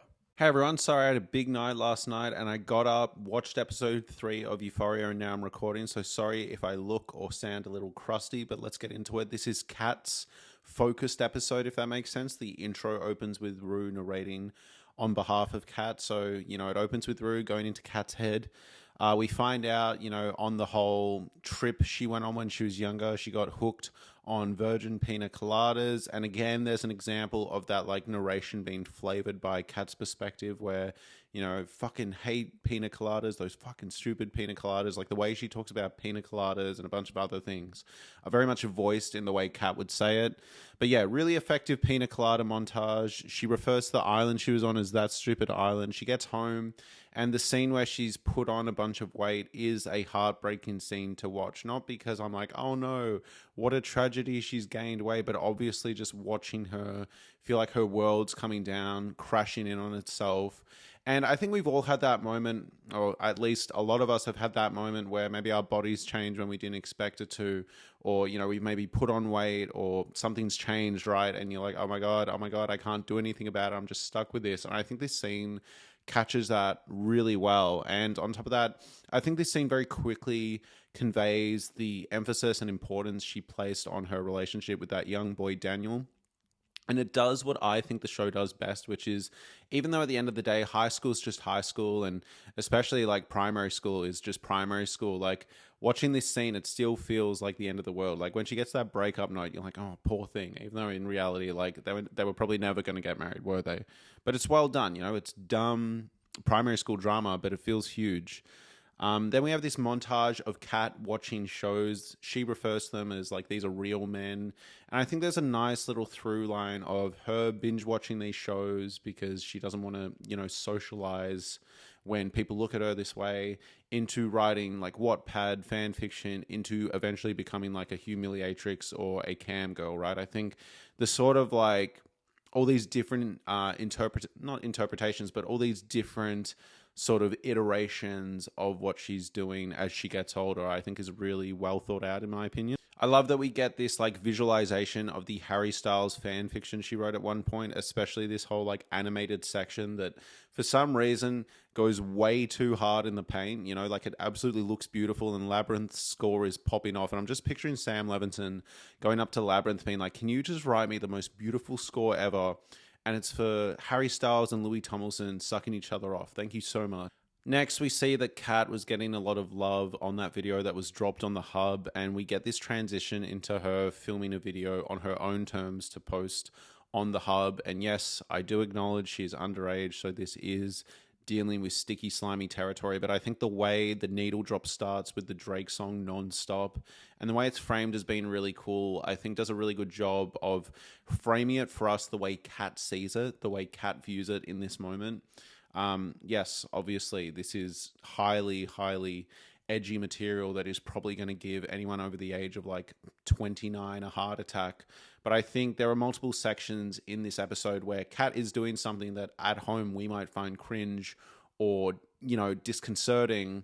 But the music and the way it's framed feels like it's putting us in Kat's perspective and Kat's worldview. And I think it does a really good job. And like, there is something effective about her twerking to this Drake song that sounded great pumping through my speakers and then hard cut into the Euphoria title. It captures this really interesting feeling of like I'm tapping my foot, but this is kind of fucked. But also, I guess she feels powerful, but should she? And this is all kind of messy and weird in a way that Euphoria always is trying to be. Next, we have Rue getting home, lying to her mum about being clean. Gia comes out of her room, instantly tearing up. I like that this is sort of like a trigger point for Gia, right? If Jules and sorry, if Rue and her mum are arguing, it's this instant like panic that sets in, and just this little moment where Gia pops out and has tears in her eyes really conveys that. Next, we have like an all-time great Euphoria set piece or sequence, whatever you want to talk it. It is this whole, it's going to take a lot of work section, at least that's the song that's playing, between Jules and Nate where they're texting down the split screen. Aesthetically, it is beautiful to look at. I think it does a really good job, like a great job of what split screen section should do, which is knowing how to pull your eyes to which side they need to be at any given moment while not making the other side of the frame feel redundant or stupid. So you're constantly kind of moving between the characters. Really effective sequence. And I love the moment where they're texting anonymously. Nate is obviously in the power position because he knows it's Jules. Jules doesn't know it's Nate, but they both almost instinctually have this moment of looking back at right at the same time. Really good stuff. Really good visual storytelling. Nate, yet again, in this text exchange, says he only lives with his mum. Again, kind of confirming the idea that he sees his father as dead to him. Next, we have this moment where Nate is curiously and interestingly very attentive. And this is where we start peeling back the layers of Nate. I think inside Nate somewhere is someone good or someone who could be attentive. Or there is a version of Nate that could be a genuine person, but he's just too wrapped up in this like toxic performance. Does that make any sense? Like, I think it's a combination of what his dad has instilled in him, the way his dad lives, like a closeted, I wish I could be this life, and similar to the dad actually saying like, you know, I wish I could be as free as you are to Jules. I think Nate is doing that a little as well, because we have this moment where Nate is talking about like, you'll be a huge designer, you have such good fashion, and I genuinely think there's a part of Nate that does actually admire her fashion and admire who she is. And he asks about her transitioning. These are all things you can't picture the externalized version of Nate, like the Nate keeping up appearances, ever asking or engaging in. I think there's a reason he starts dating the people he dates in season 2. But yeah, really interesting stuff. Really, really like this. Then on top of that, we get into Nate's sexuality a bit. She calls him gay for showing interest in fashion or something, I forget. He then says, I'm not gay. And then she goes, you do realize we met on a gay dating app? And he says, yeah, this is where I found a beautiful girl. Now, this is where Nate's intentions get really complicated for a couple reasons. Now, I've always remembered finding exactly his plan and knowing what his plan was slightly hard in this show, in a good way. Like, you never know what he's doing. There's a couple ways you can slice it at this point. Is he on the apps because he knows about Jules's tape and he's trying to just like catfish her and like get dirt on her and threaten her not to expose his dad? Is there a part of him that was already on the gay apps to be on the gay apps? Or like, is it all like a mixture or a combination? Because I do think he genuinely falls for her here. And we have that confirmed later in season 2. And maybe at the end of the carnival episode, I think it is cleared up and clarified a bit. But I think his intentions are really interesting and messy. And I don't think he's bullshitting or lying. Even if he is doing an undercover job at first to help his dad, I think there is an actual romance forming there. I also love this scene where Nate's phone is absolutely exploding with text message notifications while he's driving with Maddie. It really is well done. You catch her eyeline every time the phone vibrates. He eventually just puts under his leg. A really like lived in, grounded scene, you know, like it feels very true to life. Then we have Rue's montage explanation of what makes a good dick pic a bad dick pic. It's a good sequence. It's a fun escape. And again, the type of section that would give an adult like a heart attack, you know? We have a sweet scene where Ethan offers to buy Kat's lunch. She's only having a grapefruit because she's on the grapefruit diet. It's a sweet little moment. Again, Ethan brings a sense of levity to this show that I really appreciate. We also have this section where Jules asks Rue to take photos of her, like take nudes of her. And I think it's interesting because later in the episode, Jules describes Rue as jealous. And I'm sure Jules at some level knows that Rue has a crush on her at this point, can feel that tension, can feel that energy. So there is somewhat, like I do find Jules can sometimes be a little flippant or uncaring or kind of lack some, I'm not going to say common sense, but sort of like, I think Jules knows what's going on here between Rue and Jules, at least from Rue to Jules. And I think sometimes she just plays a little dumb. And I don't know, you know what I mean? Like if I knew someone had a crush on me, I wouldn't ask them to take nudes of me, not because I would be worried, but also just because I'd be like, it's probably emotionally putting them through the ringer a bit. And yeah, I mean, we get into this later. Turns out Rue has been clean for a while, or keeping up the appearance that she's been clean for at least a little bit. But then she starts taking drugs from Jules's house. It's a good scene, and I find this show does a really good job of lining up Rue's relapsing with emotional distress. She has this scene with Ali where he says, "Let me know when you want to stop trying to kill yourself and come eat some pancakes," which is a nice setup for the special episode we get about Rue with Ali, that solo episode at the end of season 1 that came out technically in between. Next, we have Kat meeting this online humiliation dude that calls her Kitten Queen. This is like an insane sequence. I cannot believe this was on HBO, but kind of in the best way possible. Like, I appreciate confronting boundary pushing TV, and this is like a full-on humiliation scene. It goes for ages. It is pretty funny. Like, I'm not going to lie. Like, it's a funny sequence. Also have Cassie's mum begging Cassie not to get pregnant, which almost feels like a self-fulfilling prophecy given where this season goes. I think it's really well set up, just this intense paranoia she has. But it's not even paranoia because it comes true. It's almost like, I don't know if it's Cassie's mother knows what she was like when she was younger, and maybe Cassie's mother had Cassie when she was really young, but there's this very strong emphasis on not getting pregnant. Next, we hard cut. After saying don't get pregnant, we like smash cut to Nate blowing Maddie's back out. Now, I really, really like this sex scene for a couple reasons. The main thing is sex in this show always feels like it's a power play or someone's using someone. There's very rarely times where sex is just like this romantic, hot, passionate thing. And here, what starts off like a scene that could have been framed very centrally very much reveals itself as this power play because Maddie is like eyeballing the phone. Like every single pound, she's like looking at that phone. She's waiting for it. It's like she had her eye on it earlier in the car. She's like, now I can see it. I know he has a shower after sex, which is also an interesting detail that Nate always feels like he needs to wash off what he's done and instantly runs to the shower afterwards. But yeah, really well executed scene visual, some good visual storytelling, says a lot about their relationship.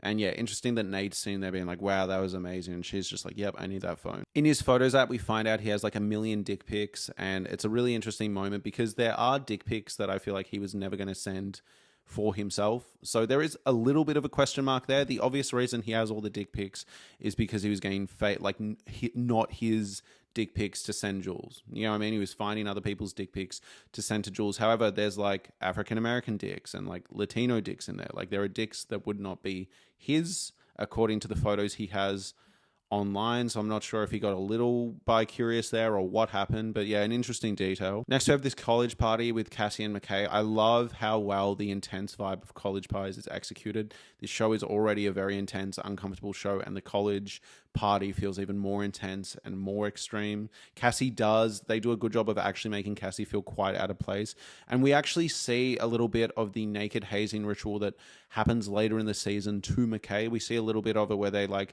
pull this guy's pants down naked on the floor and are flashing and taking photos, and I'm wondering if that is what happens to McKay or if McKay has something more serious happen later in the season. I'm struggling to remember, but it did remind me of that. We have this section where Rue is waiting for Jules to text her back like all night, and because she's been ignored, she starts taking drugs again. I think they do a really good job of, yeah, as I said, demonstrating that when Rue's emotional state is disrupted even slightly, drugs become very tempting.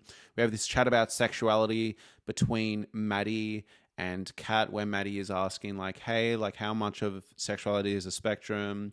Is it normal? And tells Kat about the dick pics in Nate's phone. Kat walking around listening to X Go and Give It To You and thinking she's really cool kind of solidifies the vibe for me. If you're young enough, you're probably watching this, think it's a really cool scene. And as you get older, you're probably like, oh, to be in high school and think you were really awesome, you know, walking around like your life was a movie trailer. But like it does come off a little cringe. I think it captures that vibe I was talking about before, where you're kind of in her headspace, if that makes sense. It's like, babe, it's not that deep. Jules says she'll meet Tyler after the carnival, and she tells Rue about this plan, and Rue gets really kind of like, oh my God, you can't do that. What if he's a psycho? And yeah, I'm sure there is part of this. Rue's hesitation is because, you know, she is into Jules, but at the same time, we get this interesting line of dialogue where Jules is like, you know, people here know I'm trans. I don't get the privilege of meeting people in front of an audience. People here know I'm trans. She's cut off by Rue. I really appreciate this line and just this exchange because it feels very sort of true to life. Like she doesn't get to finish all her lines on this perfectly. It is understood that Rue already understands this about Jules, so the conversation doesn't pause just so we as an audience can get this message. But what we can infer from these disrupted lines is I assume Jules is trying to say like, You know, people know I'm trans here and aren't going to date. Even if they were interested in me, they're not going to do that because of a public reputation thing. So I don't get the privilege you do of being able to just pursue romantic interest publicly, at least in a high school setting. So the fact that this is, you know, private and quiet, that is just how it has to be. You know, I think it's a really well done sequence because, as I said, it doesn't like pause the show to like make sure we get this. We just need to like put it together. Next, we have this sequence where Jules rejects Rue. Rue goes for a kiss. Jules rejects her. Then Rue goes over to Fez's house because she wants to get high and like numb the pain, and crashes out at Fez because he refuses to sell her because he feels guilty for what happened last episode and doesn't want to kill her.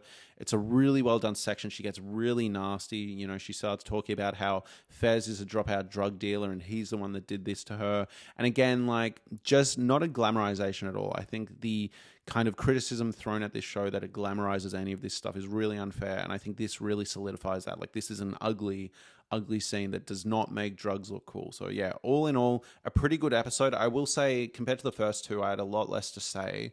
And I do think this is probably the weakest episode of the three so far, but it's a slight cool off before we get to the incredible Magnolia style carnival episode, which is episode 4. So I'll see you in a second for episode 4. All right, so episode 4, I think this is the episode that kind of sold a lot of people on the show. I remember Carsten's video on Euphoria was talking about how episode 4 was what solidified it, and for good reason. There's a really exciting structure to this episode. The centerpiece is this huge carnival spectacle with this like incredible score, this bomb, bomb, bomb, bomb, bomb, bomb, and all that. And like, it's just wonderfully shot. It almost reminds you of Magnolia, the way it's jumping from story to story. Let's just get into it. So episode 4 opens with Jules's backstory. She's going for a tour of the psych ward, but actually she's been administered by her nasty meanie poo mummy. I will say, one of the few moments I actually really like this show. I don't think it often sets a foot wrong, but I think there's like a guy that's touching himself to Jules, all right, like one of the patients, and then this like ward tackles him. And it's a little thing, but it just felt like an over-the-top slapstick bit of humor. And I was like, kind of took me out of the seriousness of the scene. I don't think that would be this guy's go-to strategy, especially considering how kind of like sweet he is to Jules later, almost like naively so. And it's just, it's odd. It's a little moment, but it's enough to take me out of the episode, you know? I'm just like, whose idea was that? Next, Jules said she's been sad, or Rue's narration of Jules, which again is very clearly Jules' perspective, talks about how the fact she's essentially been sad since she was 7 or 8. I wonder if this is just general depression or whether this is heavily linked to gender dysphoria. They talk about how Jules hated her body as well as her mind, the way her mind overthinks and ruminates and essentially makes her to physically choke. And there's this great bit of narration from Jules/Rue, where it says, you know, she didn't hate all of her body, and then lists pretty much the entirety of her body. I will say the cutting sequence with the piece of can that's torn up, it's pretty gnarly. Like, every time I rewatch the show, I'm really not looking forward to it.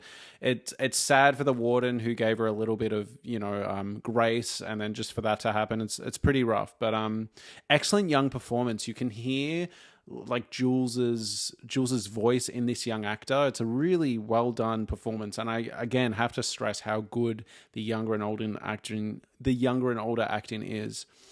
We then find out that the dad quit his job to be there for her. It's a really sweet visualization, the way how close they are. They talk about how Jules liked her dad. At 13, she started to transition, and at 16, she became a little slutty. Like, I do really like how Jules's transition is framed. It's not the only piece of characterization we get about her. They don't sort of stop the show and put it on hold. I think it's a really well done, true to life way it's explored, if that makes any sense. It's not her entire being. She's a very three-dimensional character. I feel like the little flourishes, like when she was younger, having to go to the boys' bathroom, and just the way it's kind of, it feels very natural is kind of my point. You know what I mean? The portrayal doesn't feel like it's really tokenized, sort of transparent, lame writing. It's a three-dimensional full character with a lot going on. I think it's really good writing. We then get this montage of Jules's lovers, right? We find out that like all the men she's sleeping with are either married, long-term relationship, girlfriend, and they also always emphasize that they're 100% straight. We have this guy goes, "Do you top?" I think it's a really interesting moment because, sexually speaking, these men are hooking up with Jules because they're kind of trying to go about a no homo experience of like, you know, I kind of want to get bummed, I want to get topped, but I don't want it to be a guy. So this is like a nice little in-between. Meanwhile, they're trying to claim onto their traditional masculinity. Meanwhile, Jules probably doesn't want to engage in that sort of stuff because she wants to have sex a certain way that makes her feel powerful and kind of affirms her sexual preferences and her identity, right? So it's this interesting clash. They want to sleep with her in a way where she becomes more dominant, more traditionally masculine, more dominant, more masculine, assertive, right, in the bedroom, whereas she wants to do the opposite. She wants to be the one who is dominated, right? Then Jules says that Rue is her best friend. Again, this is done through Rue's voice. It's really well done. Talks about how they want to spend their rest of their life together, or Jules wants to spend the rest of her life with Rue, date other people, but sleep in the same bed. So it's this kind of blurring of the lines of, I want to have a really close friendship, like a very intimate friendship, but I don't want to cross the line into the relationship. Really well done. And it kind of like spells out the sort of like rift that happens between them and this tension of like, you know, Jules doesn't have many boundaries when it comes to Rue, and maybe having some of those boundaries would help Rue get the idea that this isn't saying she's interested. It's really well done. Jules actually says this sort of behavior is probably a mistake for a lot of reasons, and the way it's delivered from Rue's voice actually really does sound like the way Jules would. We then have this conversation between Ali and Rue where he talks about how Jules is Rue's drug. It's a similar relationship she has with her. We then get this stunning transition, one of my favorite of the shows, which is Fez and Ash working in what looks like a little van, or it looks like their house. You can't really tell. You think it's daylight. It opens up and we get this incredible carnival set. I think it's really just well done. We break into this incredible tracking shot. Basically, the entire set piece of the episode, just really well executed visual storytelling. Good reveal. We find out that Nate and Maddie were actually at the same Ferris wheel. They're bickering about the Ferris wheel. Which one are you at? What the fuck? Blah, blah, blah, blah, blah. It shows how bad their communication is. They were actually at the exact same place. One of them just needed to go around the corner, and then they go on this whole rigmarole to get to the other one. Nate was a dick about her outfit. Do not get it twisted, all right? And given what Nate does later in the episode, given what Nate does in general, he's absolutely psychotic. I will say, though, if Nate was like a normal person, Maddie's outfit was a little extra, right? Now, I believe in free expression, go absolutely nuts, but given who Nate's sort of family is, given the vibe, given that they're like this all-American family, her showing up in this crazy outfit, like it's obviously making a statement. She knew that. She wanted to provoke. Now, Nate didn't need to go so fucking mental about it, but if Nate was a more empathetic character at this point, I would get him being like, oh, my parents are going to probably have a bit of a reaction. Do you mind changing? The issue is Nate doesn't deliver it like this. He delivers it like a fucking psycho, which to an extent is probably what Maddie wanted. And, you know, this is just symbolic of their relationship, right? Like they're always like this. Nate then storms off after demanding she changes. The family scene there being like, did you break up again? She's a distraction. Love this carnival theme music again. It's absolutely diabolical. Next, Nate says hi to McKay, and he's clearly caught up on McKay and Cassie. Like he's sort of really like, oh, what's going on here? McKay actually says he's not in a relationship with Cassie. Cassie is clearly hurt by this. I will say it's important to note how much Nate is kind of like perving on Cassie and like paying a lot of attention to her. It's this primal like, oh, he's with her. I'm kind of paying more attention to her now because I wonder if I could tap that, essentially, is the read I get. But it's interesting given what we get in season 2. Nate scolds McKay. Sorry, not Nate. Cal scolds McKay for not being on the field. It's this really like, well, why aren't you on the field? Get on the field. Like, this is what you have to do. It goes on and on and on. Like, Cal is being an absolute fucking freak here. He keeps going on, and he's like, you know, how do you expect to keep a beautiful woman like her? It's this like really, it almost feels like this performance from Cal to be like the super masculine, super domineering father who recognizes traditional beauty standards and is like, you know what I mean? Like it feels forced because it is. He comes off really fucking weird, and he keeps going on about like putting it all into your football. Why do you think I have the family, the business, the company, the chili? It's a great moment because it's in stark contrast to the vulnerability we get from Cal throughout the show. And yes, Cal is a very tormented, troubling, morally detestable character, but I think it really is interesting to watch him here just like full method act for this ridiculous performance. McKay then says to Cassie like, oh, Nate was going to talk shit, that's why I didn't say we're in a relationship. And to an extent, I actually get this feeling, but it's like, you shouldn't be fucking friends with Nate. You know what I mean? It's like McKay is so gentle and his phrasing is very earnest here. It's like, I do get that sort of like embarrassment, but it's like, you shouldn't be friends with Nate, all right? If you're going to be in a relationship with Cassie and you're going to stand by Cassie, you shouldn't be with someone who's going to be that awful to her. You know what I mean? And it's McKay, I do find is a bit wishy-washy.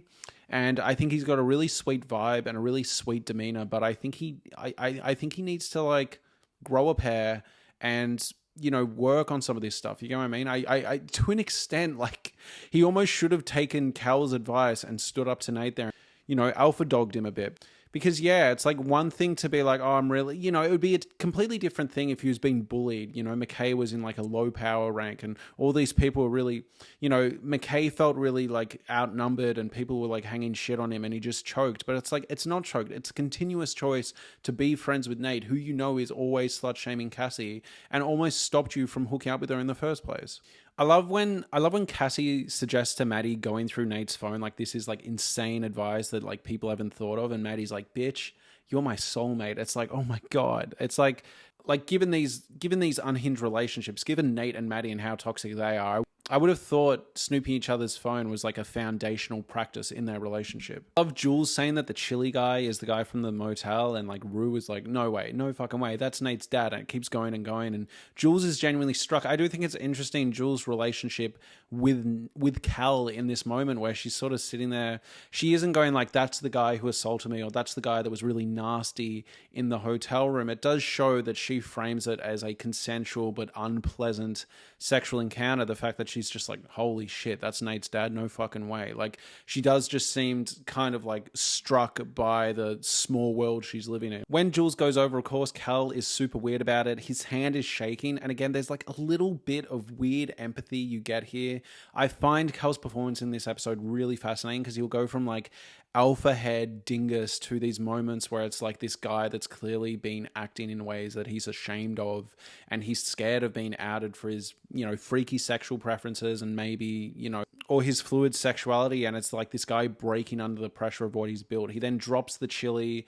Ruse sees this, Nate sees this. Nate knows about the disc at this point. We find out that at the end of the episode that the disc is no longer in the drawer, so we know that this is part of Nate's motive. Next, Kat and Ethan are kind of flirting. They start getting along. Kat then sees Ethan talking to a girl about his sister's shifts, but Kat reads this as him flirting and choosing someone else. It's a sad moment of miscommunication. And I think there's meant to be a sense of tragedy here for what transpires after this. It's a simple miscommunication, right? Kat sees Ethan talking to random girl, feels insecure, goes, oh my God, he's flirting, ends up hooking up with this guy who's like straight up a PDF file. Like we were talking about gray area before. This guy is actively titillated by the fact that Kat says she's 16. Like for him, it's like this chance to relive his glory days of being a high school punani slayer, right? So he's like, sick, like I'll blow your back out. And it's pretty fucked up. But I think what's sad is you are witnessing Kat feel empowered from this. Again, talking about what I talked about before, where like growing up, I knew people, I had friends who would do this sort of stuff, and it's like you're not judging them as much as you're like, but you're giving these awful weird fucking guys like this ability to think what they're doing is okay. And so similarly in this moment, it's like Kat is hooking up with this guy and he thinks he's king of the world. And yeah, there's that moment where she's like, you didn't even make me come, and it's meant to be empowerment. But I think as an adult audience, you are meant to be sitting there going, oh, she could have had this pure love with Ethan, miscommunication happened, and now she's, convincing herself that was a really empowering moment, where essentially she just got statutory assaulted if we are, following the law. I will say Cal posing for winning the chili while the bombastic music is popping off. I absolutely love this sequence. He comes off like a genuine dickhead. It's so good. Next, Nate is eyeing Maddie with this intense look as she comes over. Maddie goes pretty mental, and it is outrageous. I know we don't like Nate. We don't like his family. We know Cal is pretty cooked. As far as I know, the mum hasn't done anything that bad. Sure, she might be a bit judgy and a bit uppity. Maddie pours the chili, in which case I'm sort of like, I get why Nate would be a little annoyed, all right? Maddie knows this too. She's obviously trying to get a rise from him. In saying that, though, she does not deserve what happens next. Of course not. But the whole situation is like, if Nate hadn't flown off the handle, if their relationship was a little more normal, it is pretty wild behavior. But given who these people are, you're just like, fuck it, go off. Nate then like loses his shit. Cassie then grabs Daniel to make McKay jealous, I guess, or she's just genuinely feeling lonely and wants some easy validation. Rue finding Gia, I will say this is another one. I hate to point out flaws with this show because I really vibe with it, but like the whole subplot of Rue trying to find Gia is a little whatever. You know, as it stands, we don't know anything about Gia, really. We haven't had too much opportunity to connect with her. And on top of that, like, we don't really know if there's any high-stakes situation going on here. So it's just kind of like, okay, you'll find your sister. And even if the worst thing ever was happening, I don't think they'd built up her character enough for me to be like totally like, oh my God. And the payoff is fine. You know what I mean? Nate drags Maddie away and slams her against the van, holding her throat. It's pretty fucking bad. It's pretty brutal. As he's dragging her away, I'm like, yeah, right, she's pissed you off a bit. But like when he like throws her against the van and chokes her, I'm like, Jesus fucking Christ. And I will say, this feels a little more earned than first episode Nate, where I'm like, this feels weird and strange and inconsistent with who he is later. To be fair, he points this out at the end of the episode where he says, like, when you first met me, that was not who I am. But I don't know. Regardless, this moment is really, really bad. And it's Nate out of control, but Nate out of control in a way that makes sense. He's trying to regain control here. You know where it's coming from. You know what's making him tick. It's really fucked up. I will say I absolutely love the shots of Cal going after Jules with the fireworks going off. It feels high stakes and appropriate. That's kind of what I was getting at with Rue before looking for her sister. You've got this incredible framing, incredible fireworks going off. It feels like the world's ending for a pretty tame situation. But Cal going after Jules feels properly bombastic, you know? The shots of them looking around the fireworks, they're just so exciting. Maddie then has a heart-to-heart with Nate about the dick pics. He says, it's really fucking complicated. I'm going through a lot right now. You can't tell anyone. I almost, like, Jacob Elordi's performance is so good here, and there's such a sense of vulnerability here that you almost feel bad, but it's like, given what he just did, you're like, fuck this guy. But like, he's clearly tormented, and it's just such a great performance piece. And then he says, I'm sorry I got so angry with you. Dare I say it feels like a slightly earnest apology. Yes, this is probably only coming out because Maddie is somewhat being reasonable with him and saying, I won't out you for the dick pics and stuff like that. Like, yes, he's probably only giving this apology because he's realizing what's in front of him and realizing that she's granting him mercy. But it does feel like this tormentor guy genuinely having a bit like a slight come to Jesus moment. Again, this doesn't excuse anything he does, but I think it's what makes Nate such an interesting character is once you write him off as completely inhumane, he'll have this like vulnerability where you almost get the appeal of him. There's almost something fascinating there in him, despite him being a monster. It's not like Steven from Tell Me Lies, for example, where at a certain point you're just like, I can never, ever emotionally engage with this guy at all. Nate is a little more complicated and a little more tricky, I find. Next, Rue finally finds her sister. The twins are hanging shit on her for her OD, at which point Gia goes, I'm going to leave with my sister. It's a sweet moment. They don't over dialogue it. It's just good visual storytelling where you're like, yeah, that's sisters uniting because those guys are fucking idiots. Cal then goes up to Jules and says, I know you have the power to ruin my life right now. Please don't. And this is a moment that lands really interestingly for me for a couple reasons. One, we find out at the end of this episode, so it's not a spoiler, that he filmed the encounter, which is really, really fucked up, especially without consent. Well, I mean, if it was with consent, it's not that fucked up, but without consent, crazy. And he only goes to get rid of the disc because that is authentic. Like, he knows for sure that is underage filmed corn, right? Like, he can't have that in his house. I mean, he shouldn't really have the other ones in his house, but regardless, he knows he can't have that one. But in saying that, before we know that, all right, there is this sort of sad, closeted guy whose life would come completely undone, and you're simultaneously seeing that being like, you're a fucking idiot, man. But especially given what we find out in season 2, you know, it's this guy that just lives through these tapes and lives and is attached to this version of himself that he could never be. And again, it's this thing Euphoria does where it presents us with really awful, horrible people and horrible situations, but will show us how they got there. And it's this ability to empathize with what they could have been while dealing with who they currently are. You know what I mean? And so with Cal, I'm like, you're a fucking idiot, man. And there's some really fucked up things about you, but I also know why you're so fucked up. And it's tough. It's tough. It gets tougher in season 2 with Cal, where you're feeling like simultaneously like this guy needs to be stopped, but also like, ugh, you know, really, really well done stuff. Like, he's been very vulnerable and earnest here, and like he comes off like a genuinely like quite a scared child. It's a really good performance. He then thanks her for not telling, and you know, she says like, oh, Rue's not going to say anything. Maddie is then crying in the bathroom because of Nate, a moment I really like because she doesn't cry in front of Nate. So initially in this moment you're like, oh well, that was really, really awful, but has this happened before? Does she do this to him? Like, not that that excuses anything, but I was kind of sitting there being like, she doesn't seem to have the reaction I would have expected, right? She almost seems like she's been through this before and she knows that's part of who Nate is. And then her getting home and tearing up and crying really solidifies, like, no, even for their relationship, this is truly shocking. Again, I wasn't ever suggesting that if a relationship says it's okay, it's okay. It's obviously fucked up, all right? Don't misquote me. I'm just saying, given her initial reaction, I was wondering if this is something they've gone through before, something they do, and by the scene we get here, you're like, no, she's having a very human reaction and she knows how fucked up this is and she knows how awful Nate is. After we see Maddie crying, we also see Cassie is crying after this episode, probably because she just wanted to spend the night with McKay and instead she went on the carousel and came and embarrassed herself and, she just wanted to hang out with McKay. Cal goes to his room to immediately destroy the disc of Jules. He realizes it's not there. We then cut to Jules riding to meet Tyler. Nate then comes from the shadow. We find out it's Tyler. He says, I know you have ideas based on the first time we met. It's really interesting writing here. And it's also really interesting to see that he's way more gentle, at least at first with Jules than he is with Maddie, because he thinks there might be some control.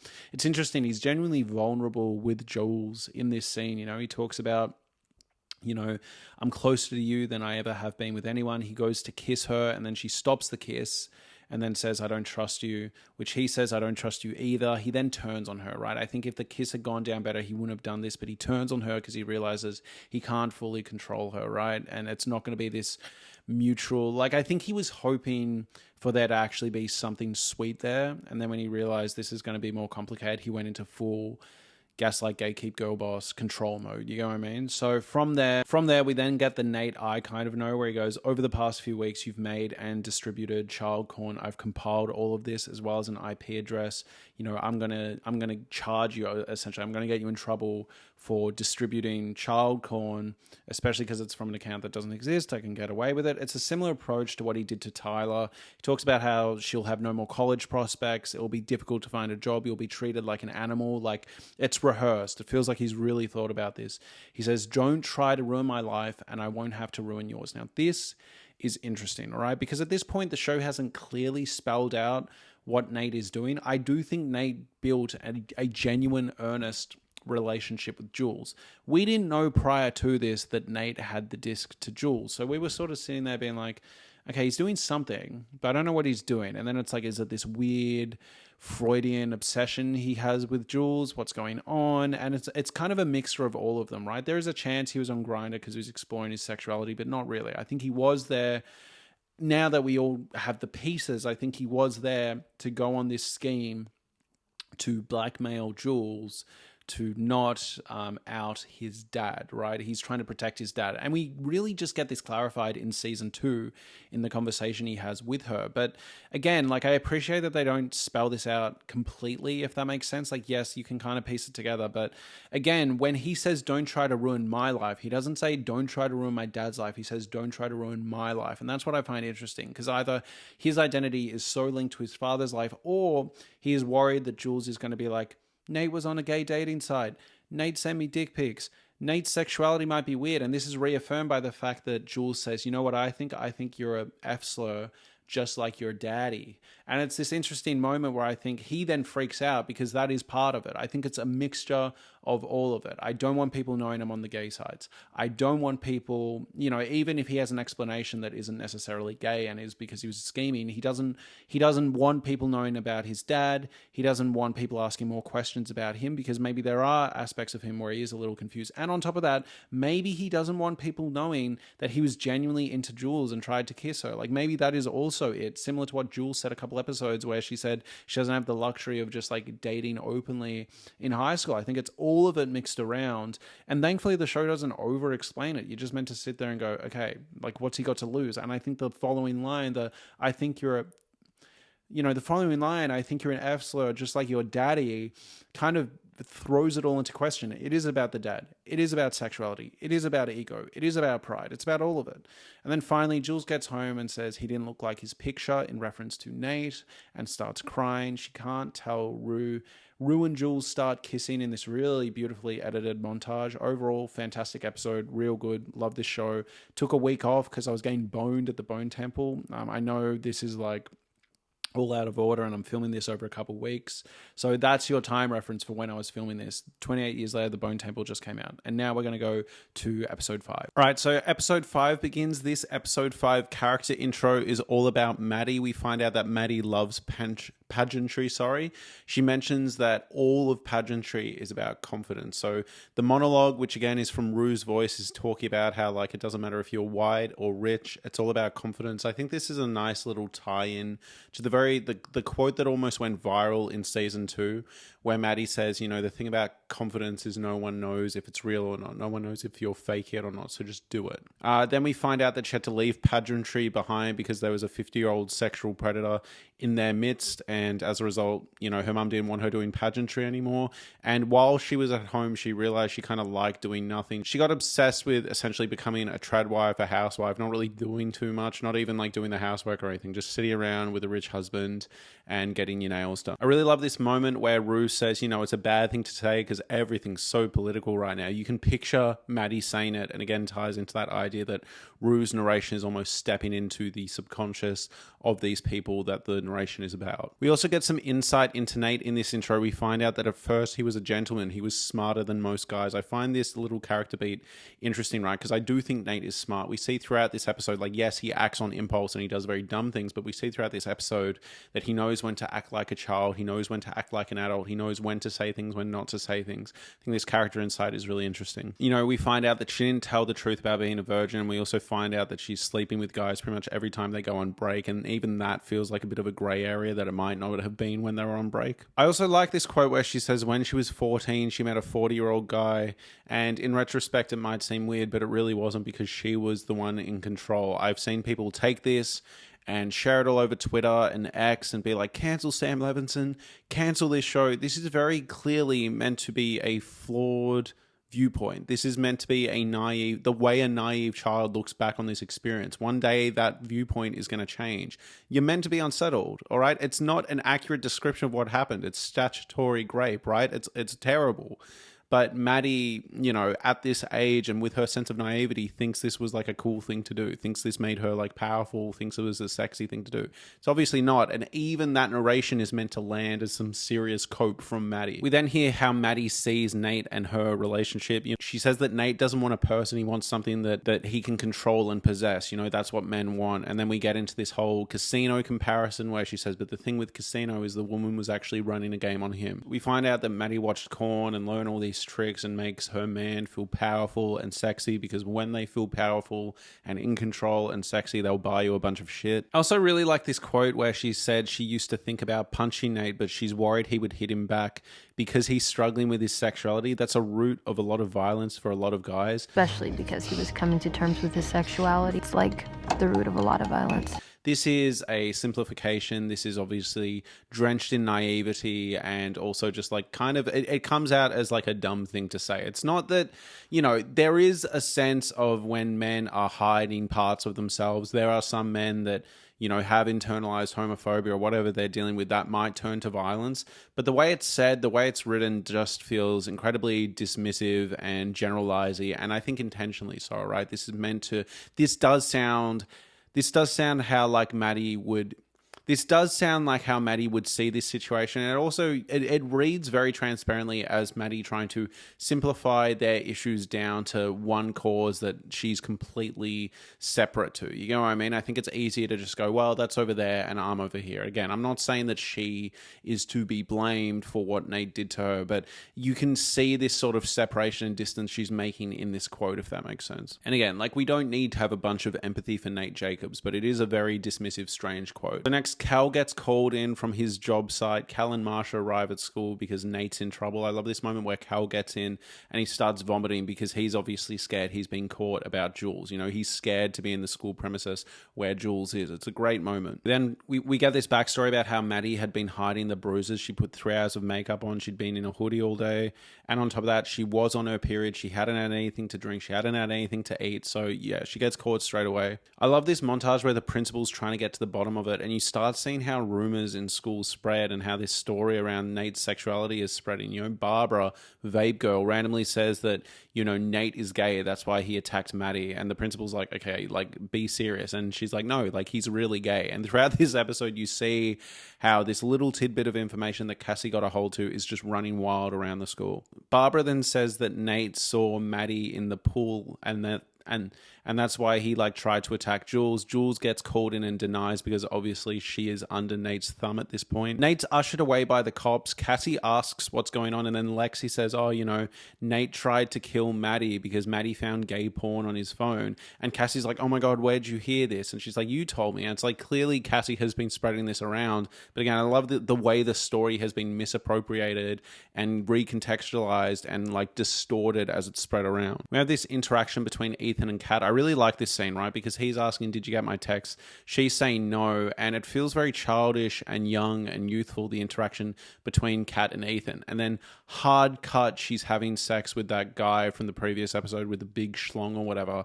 And there is this feeling of corruption of innocence. I think it's a really well done edit. And then she's in this chat room talking to that like subservient guy, you know, being like, oh, men are so pathetic when they're coming. I think it's a really well done section because, yeah, it's kind of punching you in the face with this corruption of innocence, and she's sitting there thinking she's all powerful and this is all good. Really well constructed written sequence. I also really love everything with Maddie in this toxic cycle, begging people not to get Nate in trouble, begging the mum not to press charges. The mum seemingly has been through all this before. When she was grown up, she knows the move. She's like, no, we're doing this. I think it's really, really well done. Similarly, I really love this moment where Cal tries to smooth things over as well. He's like, let me talk to the Perez family. There must be a misunderstanding. And the cop instantly shuts it down. He goes, nah, you better talk to your son. Just a good sequence. I love how Nate in this moment is sat here with this massive amount of softness. He's a scary, imposing, like very incredibly like tall, muscular dude. But here he's like sitting here framing himself as very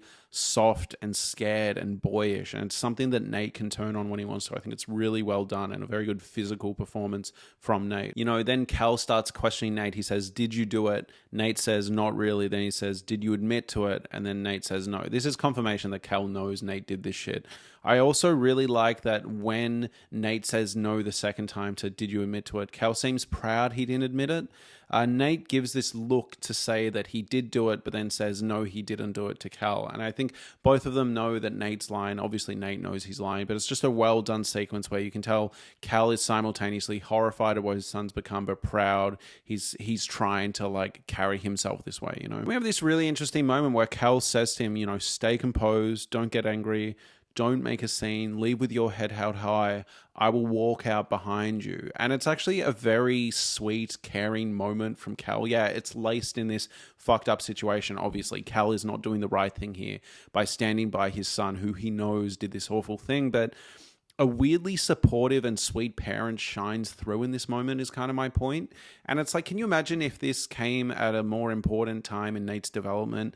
You know, can you imagine if this was applied to any other facet of your parenting? Like, Cal comes off quite supportive here. It's like, can you imagine if you guys were normal, you know? Nate then sees Maddie across the hall and whispers to her, I love you. He turns on that like boyish puppy dog sad face, and you can see how easy this cycle is to fall into for Maddie. I also love this moment when Nate and Cal both walk past Jules and make eye contact with her separately. We get a couple moments throughout this episode where Nate and Cal are mirroring each other, and especially that is something that's played with in season 2, with both of them getting head injuries, both of them going to similar situations, both of them losing to confrontations with Fez, for example. But yeah, in this moment, you do see a parallel with the way they look at Jules, and also later at the hotel. We then get this section, this montage of Rue's sexual history. I think it's really well done. You get this hilarious hand job montage with all these like sweats, you know, these like sweaty loser dudes. And then laced into all of this stuff, you also get these pretty horrific moments where, you know, someone coerced her into a hand job, and later there was some like sex she had where she was basically like passed out. It's pretty fucked up. And I think the way Rue narrates this with this sort of like, yeah, that happened, sort of attitude is really interesting and gives us insight into her character and where her priorities lie. And also just, the level of trauma and hardship she's been through, that this kind of falls to being an afterthought when in reality, these are all really serious things. I also like this section where the cops are really intense about getting Maddie's jumper off. And I think rightfully so. They're trying to get Nate in trouble for doing something really fucked up. But because Maddie doesn't accept that it is something fucked up and doesn't accept that Nate has done something wrong, she's putting up a really big fight. And, I've seen people on TikTok be like, these cops traumatized her just as bad as Nate did. I think that's kind of bullshit. I do think sometimes there's a greater good here, and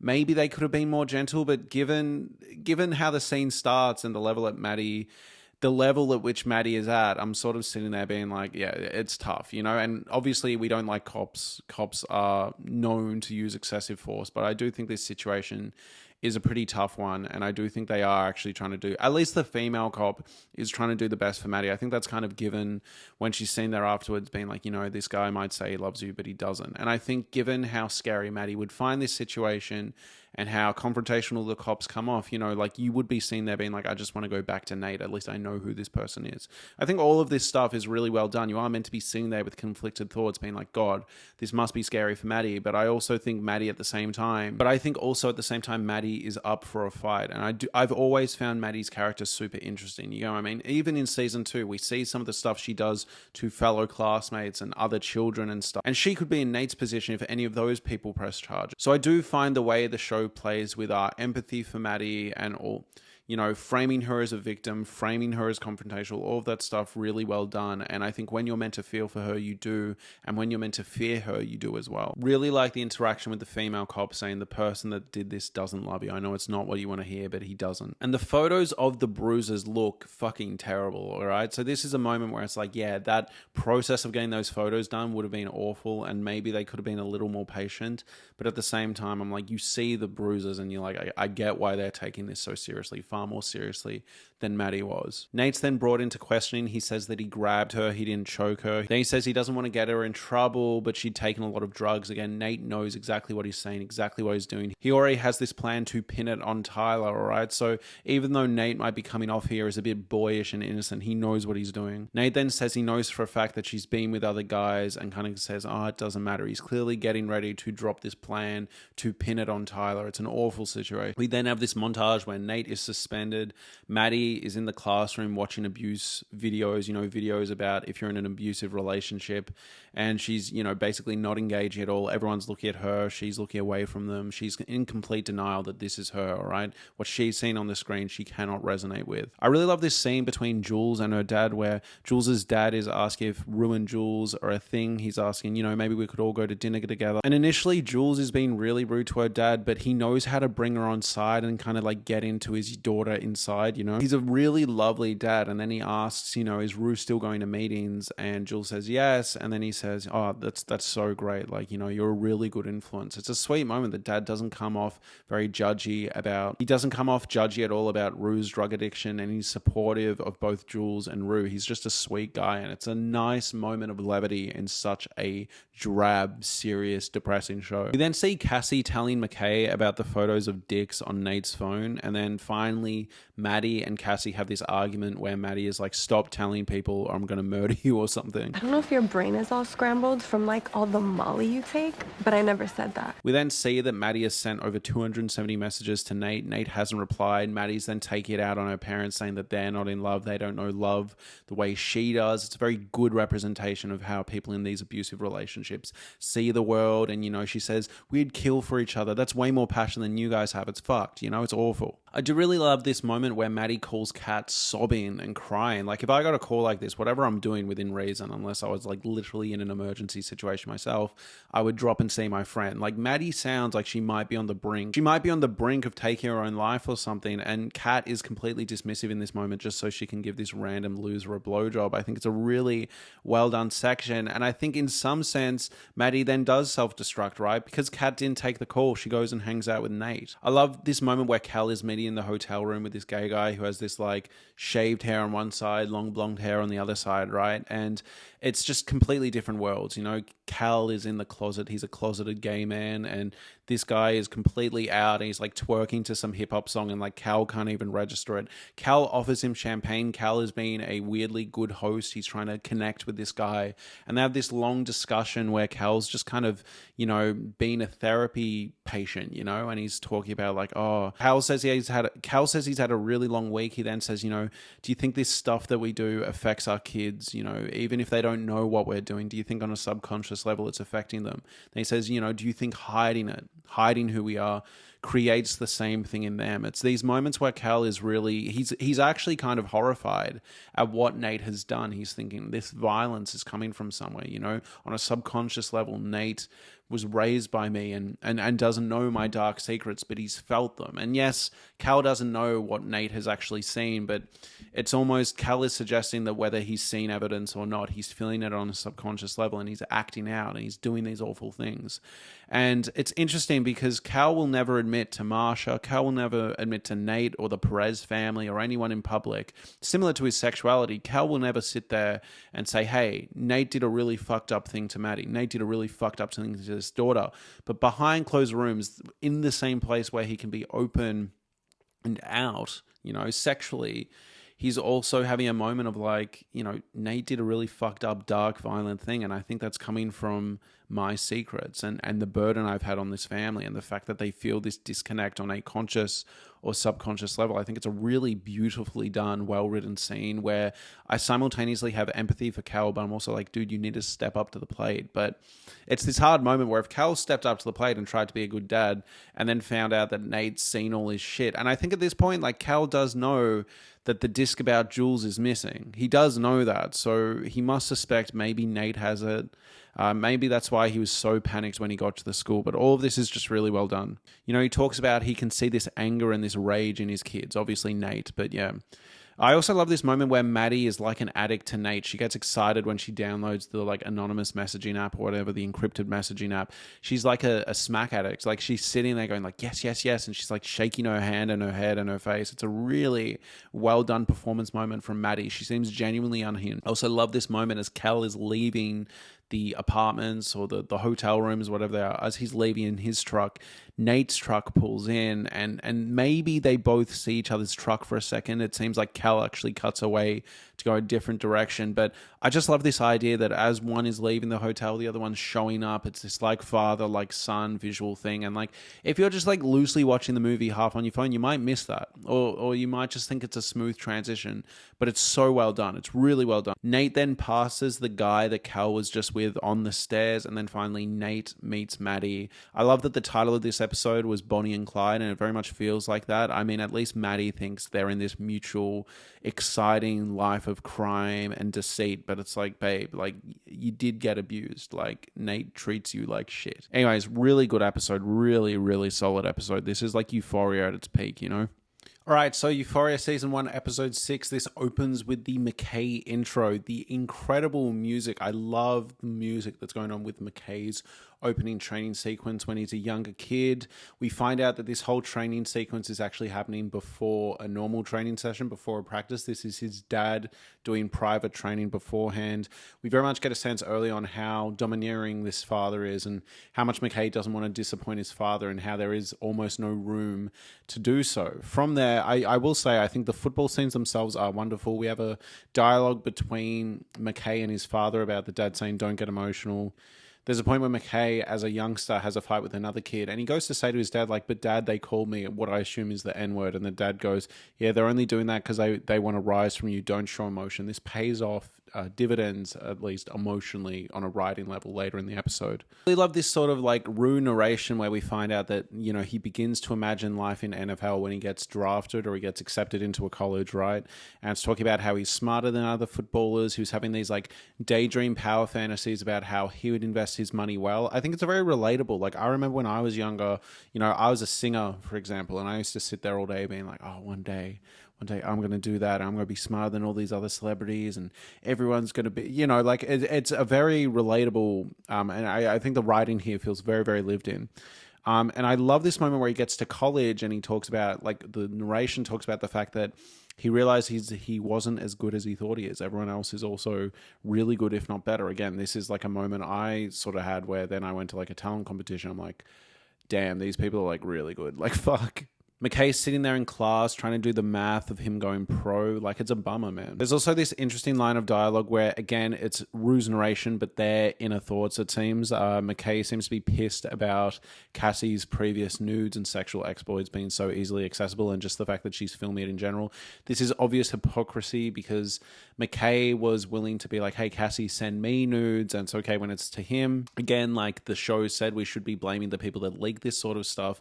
But it is that, and on one end, I do get retrospective jealousy, right? This happens with women too. It's not just a male thing, but I think McKay is very shallow in his lack of ability to be a bit self-aware here and go, okay, I want nudes from Cassie. I consistently ask for them. She probably was doing this with the other guy too, and they shouldn't have leaked it. Like he sees it as degrading when it's with someone else, but not when it's with him. And it's like, both can be true. You get what I mean? You can be jealous, but also I don't think you should be thinking this way, if that makes sense. Like the fact that it's degrading and debasing when it's to someone else, but it's all good when it's to him, is telling of McKay's attitude in general. And it speaks to how he starts getting really concerned about how she's dressing later in the episode. We end the intro with Cassie and McKay holding each other, McKay behind Cassie, and I think the monologue says something about like how when they're together, everything's okay.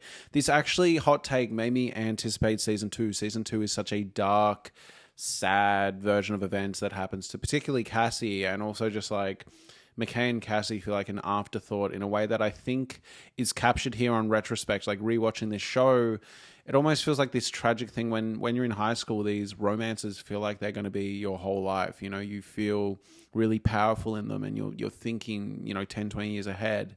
And most relationships that start in high school don't end up lasting. And I think the way they go in season 2, or the lack thereof, I think feels really sad and tragic, given how when you're watching season 1, it feels like a very deep romance that you're watching unfold. I will say it is really beautiful that Cassie's mum supports Cassie's true romance outfit. Cassie comes out.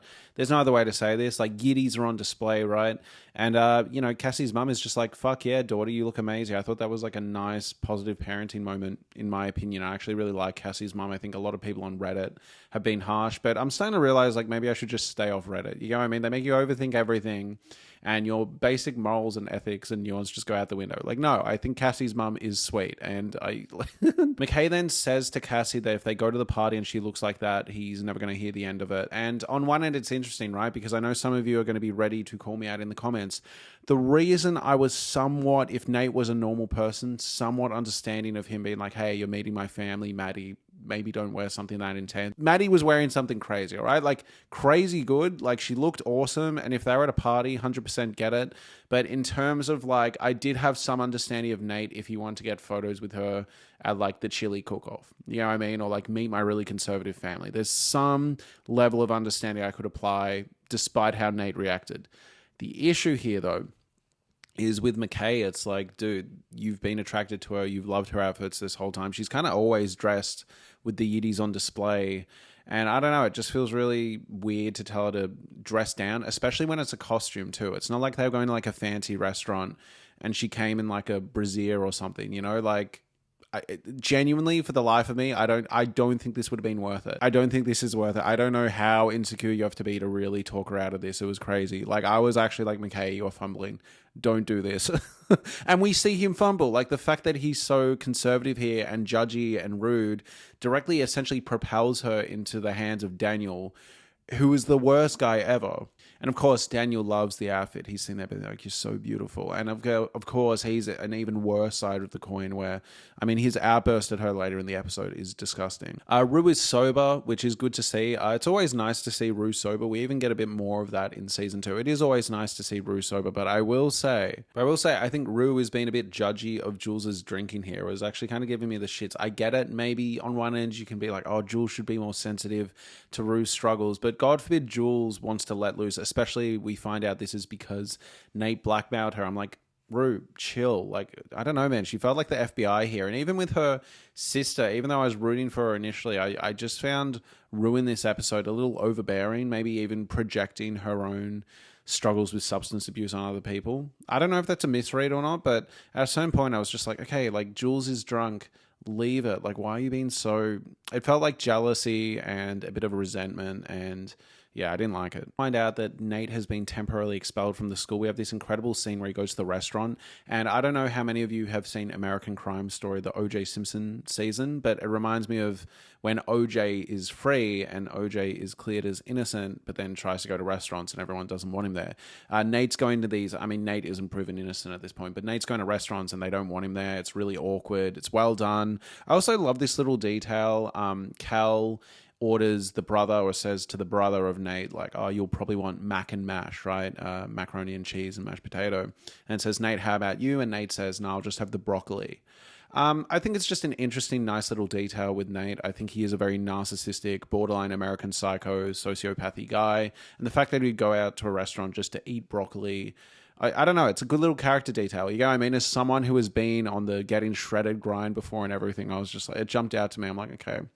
We then get this incredible montage. I love when they start cooking with Nate in this show. We get this montage because he's just such a good, intense, unsettling villain, and he's very smart, and we're finally getting that in this episode. So we get a montage where first Nate spends days in bed while he's expelled, then he's kind of aimlessly wandering around, then he goes, checks in on Maddie, checks in on Jules. We find out he sees Maddie once a week. They kind of hook up, and then Maddie says to him, is it always going to be like this? Or he might say to Maddie, no, I think Nate says to Maddie, is it always going to be like this, in reference to having to meet up in secret and this is my life now. And Maddie says, I don't know, I think you need a plan, which results in Nate then concocting this evil scheme where he prints out Jules's nudes on hard copy and uses them to get herself in trouble. Like, use her own nudes against her and be like, I'll send you to jail for your own nudes. It's crazy. I love the hard cut from Maddie saying you need a plan to Nate printing them out and then blowing on them to dry. Just a crazy shot.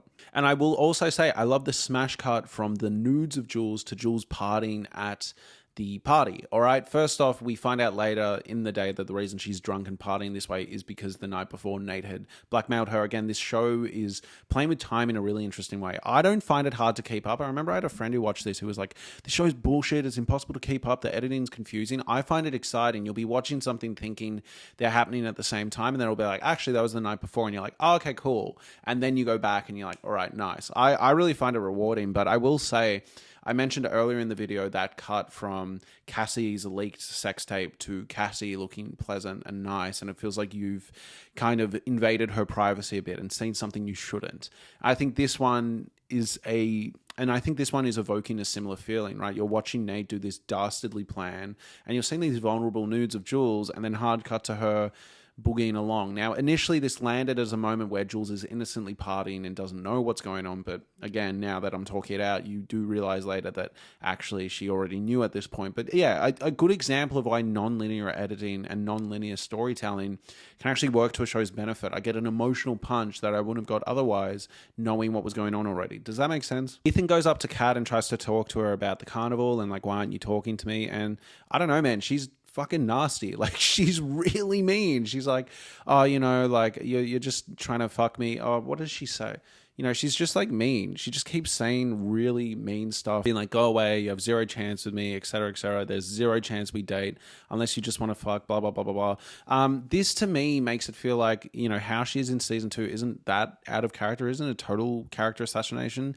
I don't know, man. I didn't love Kat a lot of times in season 1. I think she can be really mean, and I get she's getting this false sense of confidence and false sense of I don't give a fuck from this like penny pig, pay pig thing she's doing, right, with all these guys. But it's like, yeah, those guys are weirdos on the internet, all right? You can't be treating like everyone in your life like this. And yeah, I don't know, like whatever, all right? Ethan ends up being game later in the episode, but damn. All right, now we need to talk about something that Reddit absolutely gaslit me about, all right? I'm just going to say it. So McKay and Cassie start hooking up.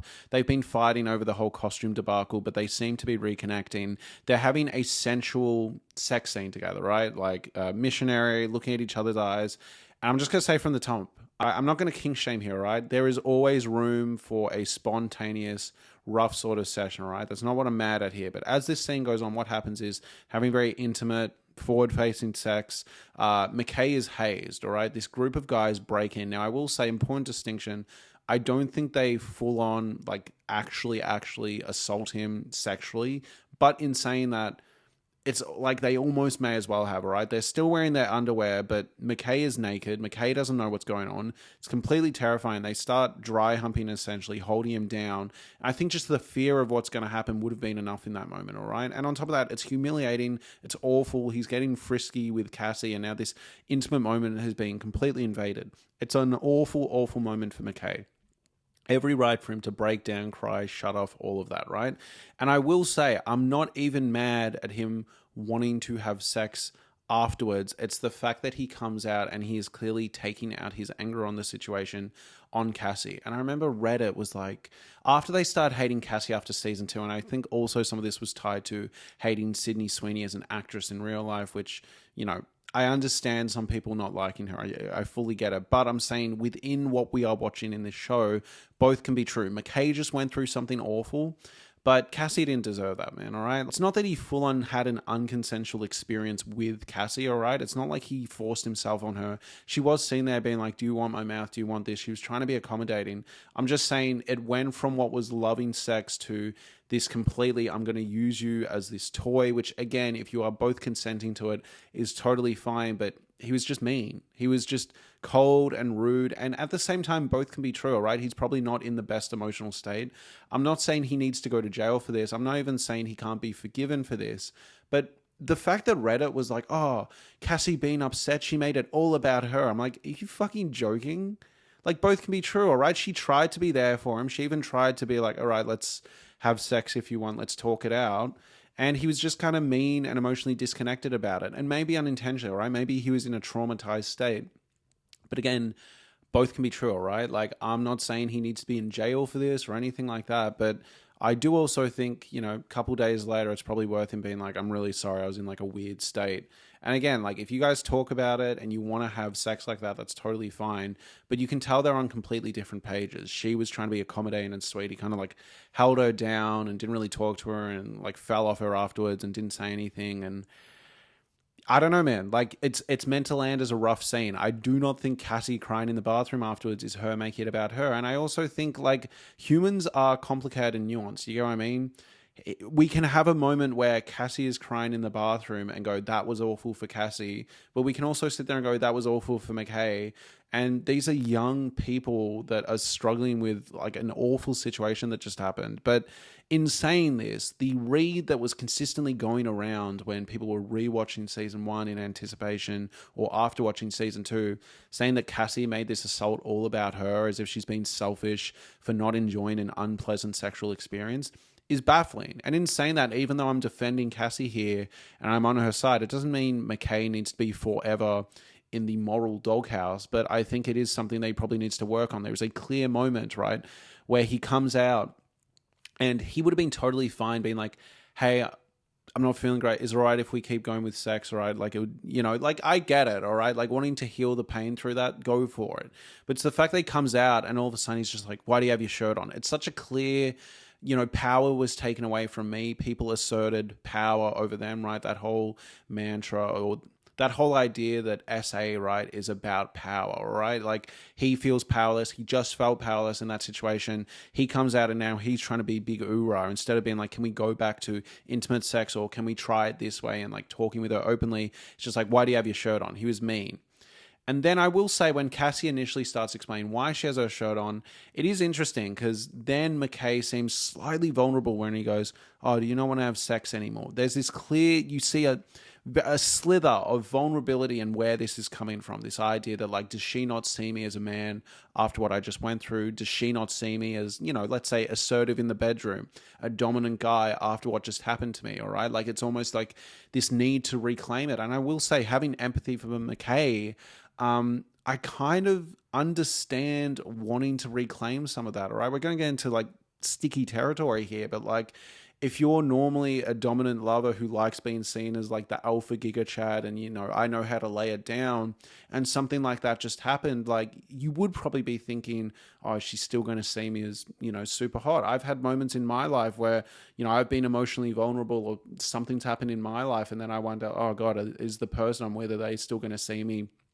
as hot and charming and the way I was presenting myself at the start of the relationship. So I think there is a big moment happening here for McKay, but at the same time, I think the way he handles it afterwards could use some work. And again, it's totally fine if they talked it out and he's like, I just want to fuck, all right? But it's just, you can see that the way it went down was obviously pretty uncomfortable for Cassie. You know, just an uncomfortable, sad sexual experience where, you know, there wasn't even room to communicate. And again, I feel like similar to what she said at the start of the season, where it's like, I'm all right with that, just ask me first. I think that's what we're seeing here. We're seeing a direct payoff to that dynamic that was explored earlier, where it's like, I'm actually down for a lot of this. She was sitting there being like, do you want my mouth, etc., etc. It's the fact that he lent into what they discussed previously being a thing that they should discuss first, you know, making sure they're both comfortable so she doesn't feel overwhelmed. I'm sure Cassie has had experience where she has been overwhelmed and taken advantage of, and she wants to feel safe with McKay. Consensual, rough play. Do you get what I mean? And I think McKay missed the mark here. But again, he's also going through a lot. We can have empathy for both parties. I just think Reddit's need to be like, fuck this person or fuck that person is absurd. You know, Kat says to Ethan, you're a virgin. Is that why you're trying to fuck me? It's showing that her like relationship with sex and like normal relationships has been completely like morphed by what she's doing. And again, everyone's allowed to be what they're into. All right. Like, I'm not trying to judge, but you can see the effect of this like pay pig thing she's been doing, playing out in real life and the way she sees men, etc. Kat says she likes to fuck people who know how to fuck, and then Ethan feels her up and goes, damn, you're soaked. Credit to Ethan, all right? Like, good on him. And then he goes down on her and seems to do a good job. Good on him. Anyways, next, Daniel is essentially trying to coerce Cassie into sleeping with him. He starts trying to blackmail her, starts making her feel like shit. He starts saying like, oh, my boner, it's so painful. Like, he's just a fucking dick. And then, you know, it's interesting that when McKay shows up to this party, he instantly assumes Cassie is in a room with someone. He's instantly going to, oh, she's probably cheating on me. And it's kind of that sad moment where it feels like an unfair thought, but also there is a situation going down and she is kissing Daniel despite not wanting to do more. So, you know, it's a tough moment, but like, dude, Daniel is a fucking asshole. It's an interesting needle to walk where I still feel bad for Cassie in this moment, especially what she went through the night before. Daniel berates Cassie and says, do you think I'm here because I'm interested in you as a person? Which, like, I don't know, rocking the monobrow he is, like, he really should not be saying this stuff. And then he says, any guy that says he's interested in anything other than fucking you is lying. Like, awful, awful thing to say. McKay then says to his dad, like, hey, Dad, I don't think I'm the best. Like, factually speaking, I'm not the best. And the dad just says, suck it up. Again, this pays off to the idea that McKay is kind of refusing to engage with his emotions. That's why he kind of like tried to do the man up oorah thing with Cassie earlier. Next, we cut to Tyler's apartment. It's always a bad day when we cut to Tyler's apartment. Tyler is peeing with a neck brace on. Nate says hi again. Taylor shits himself. Great performance from Tyler here, like really good. And then Nate has the audacity to be like, I'm not going to hurt you, chill, all right? I just want to have a mature chat. Like, you're in a neck brace. Fucking relax. Like, fuck, I wouldn't be able to relax either. Nate then says that Tyler has to confess for choking Maddie. And if he won't do that, he's going to have to confess for sleeping with Maddie or assaulting Maddie, according to Nate, in the pool. This is an awful manipulative move. Obviously, like, the lesser of two of these awful options is to confess to choking her. But, like, dude. And then Tyler tries to push back a little, and he's like, you can't prove I was at the carnival. I would have been too scared, man. I would not have been able to say that. Dude, like, this is a rough situation for Tyler. Maddie is in on it, which is an awful thing to do with Maddie, all right? I will say, all right, we can make some excuses of Maddie is Stockholm syndromed and in an abusive relationship, but at the same time, man, like, I don't know, Maddie isn't the best person, and I think her willingly pinning this on Tyler is pretty disgraceful. And I do think there is a moment of you need to look at your own part in what you're doing here. It's pretty fucking shocking. Jules, on the other hand, is directly blackmailed into it. I do feel for Jules. I love that the cops are seen there being like, we're not buying this. It was reminding me of the end of Gone Girl. I won't say anything more if you haven't seen it. But yeah, this is a rough one. And I love the line from Nate. You know, Tyler says, oh, I'm not going to confess to a crime I didn't do. And then Nate says, then I'll make you confess to the one you did. This is really good writing, all right? I've seen the critique of Saltburn, for example, that, you know, this character is meant to be a genius, but so much of the plan falls on luck. So much of the plan falls on coincidence. Are they really that smart? And I will say in this show with Nate, this is such a well thought out, like, credit to Sam Levinson for concocting this and writing this. It's such a well thought out scheme, well thought out story where it's like, yeah, fuck, Tyler's pretty fucked here. Like, he's pretty in trouble, and it speaks to Nate's cunning ability and calculating nature, you know? Like, there's not many plot holes you can pull up here. He's pretty cooked. The only solution is he stays at his parents' house, locks himself down, and they find really good lawyers and try and get Nate in trouble. Like, it's really... I get why Tyler's pretty worried. Finally, Nate and Maddie show up to the party at the end. Nate feels like a king. Maddie feels like a king. I love the idea that they are walking to the party, and despite him literally being expelled for abuse charges, everyone starts cheering Nate, Nate, Nate, Nate, Nate.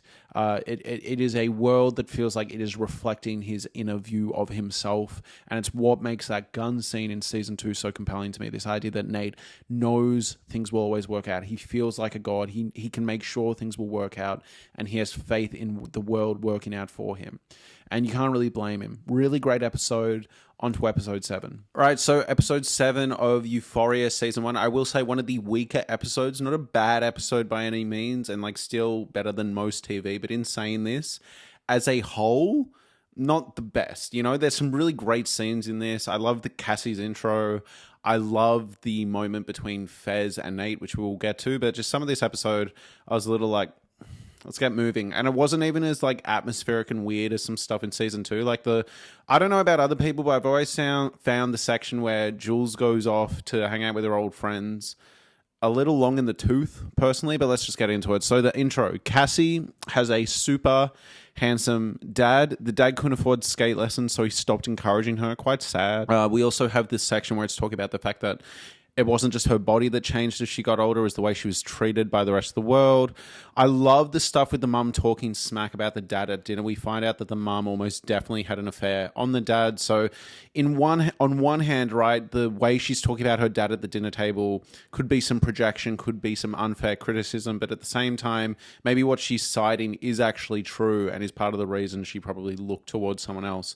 And I just think it's I will say in this section, I was pretty struck by how well it portrayed the point of view of kind of like a toxic adult relationship or a marriage falling apart, let's say, right?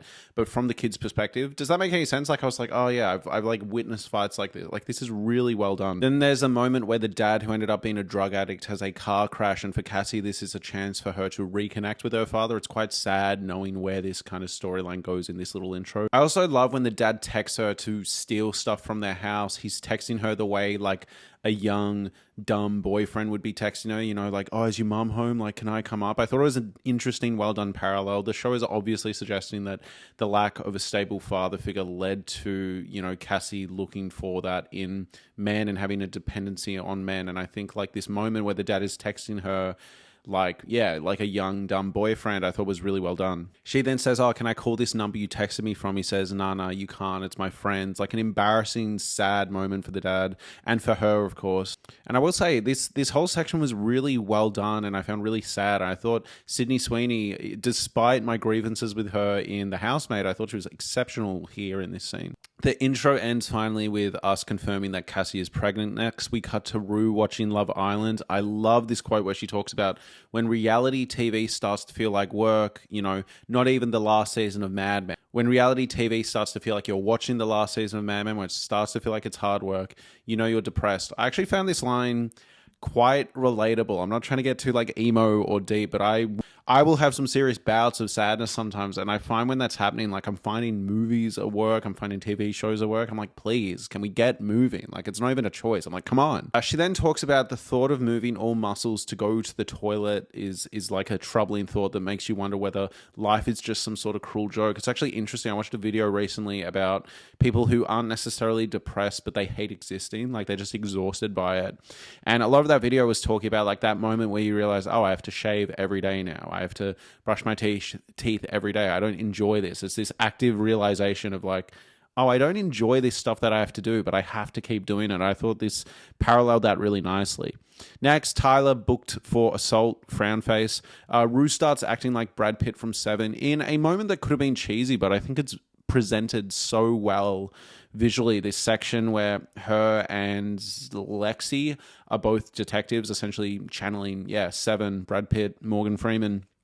What I really like in this section is it's basically revealed that this must have all been phone calls and must have all just been her in her head occasionally calling Lexi, and Lexi being like, fuck, chill, because we find out, yeah, she hasn't left her room. So I thought this was really well done. I also love that Rue is essentially getting this burst of mania to solve this, but can't get the burst of energy to go to the toilet. I think it's really well done storytelling.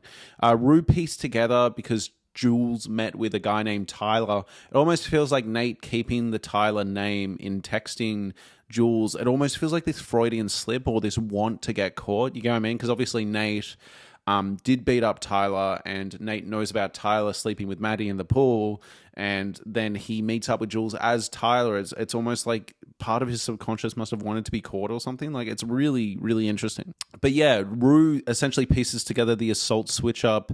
There's this great moment where Rue goes to put coffee in the coffee machine. So coffee is being made with coffee, if that makes sense. Instead of dispersing hot water, it's dispersing hot coffee into coffee pods or coffee grounds.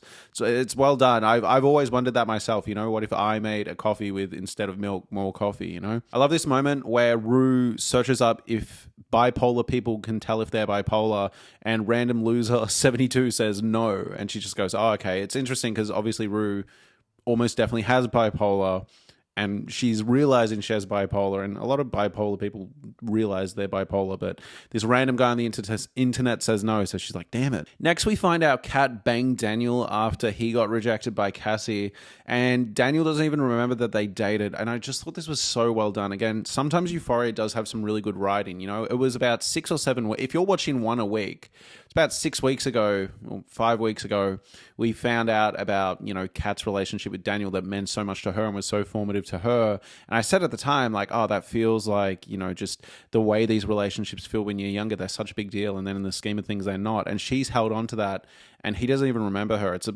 really well done moment. I also really like this moment where Cassie wants to tell McKay about kissing Daniel, and they all say not to. Now, obviously, the morally virtuous thing to do is not have kissed in the first place. But if you're going to tell him or not tell him, obviously the right thing to do would be tell him. But everyone there is like, it's just not worth the squeeze. It's not worth it. He's not going to understand. And like, that will be the relationship over. And yeah, I thought it was interesting that everyone on the table agreed.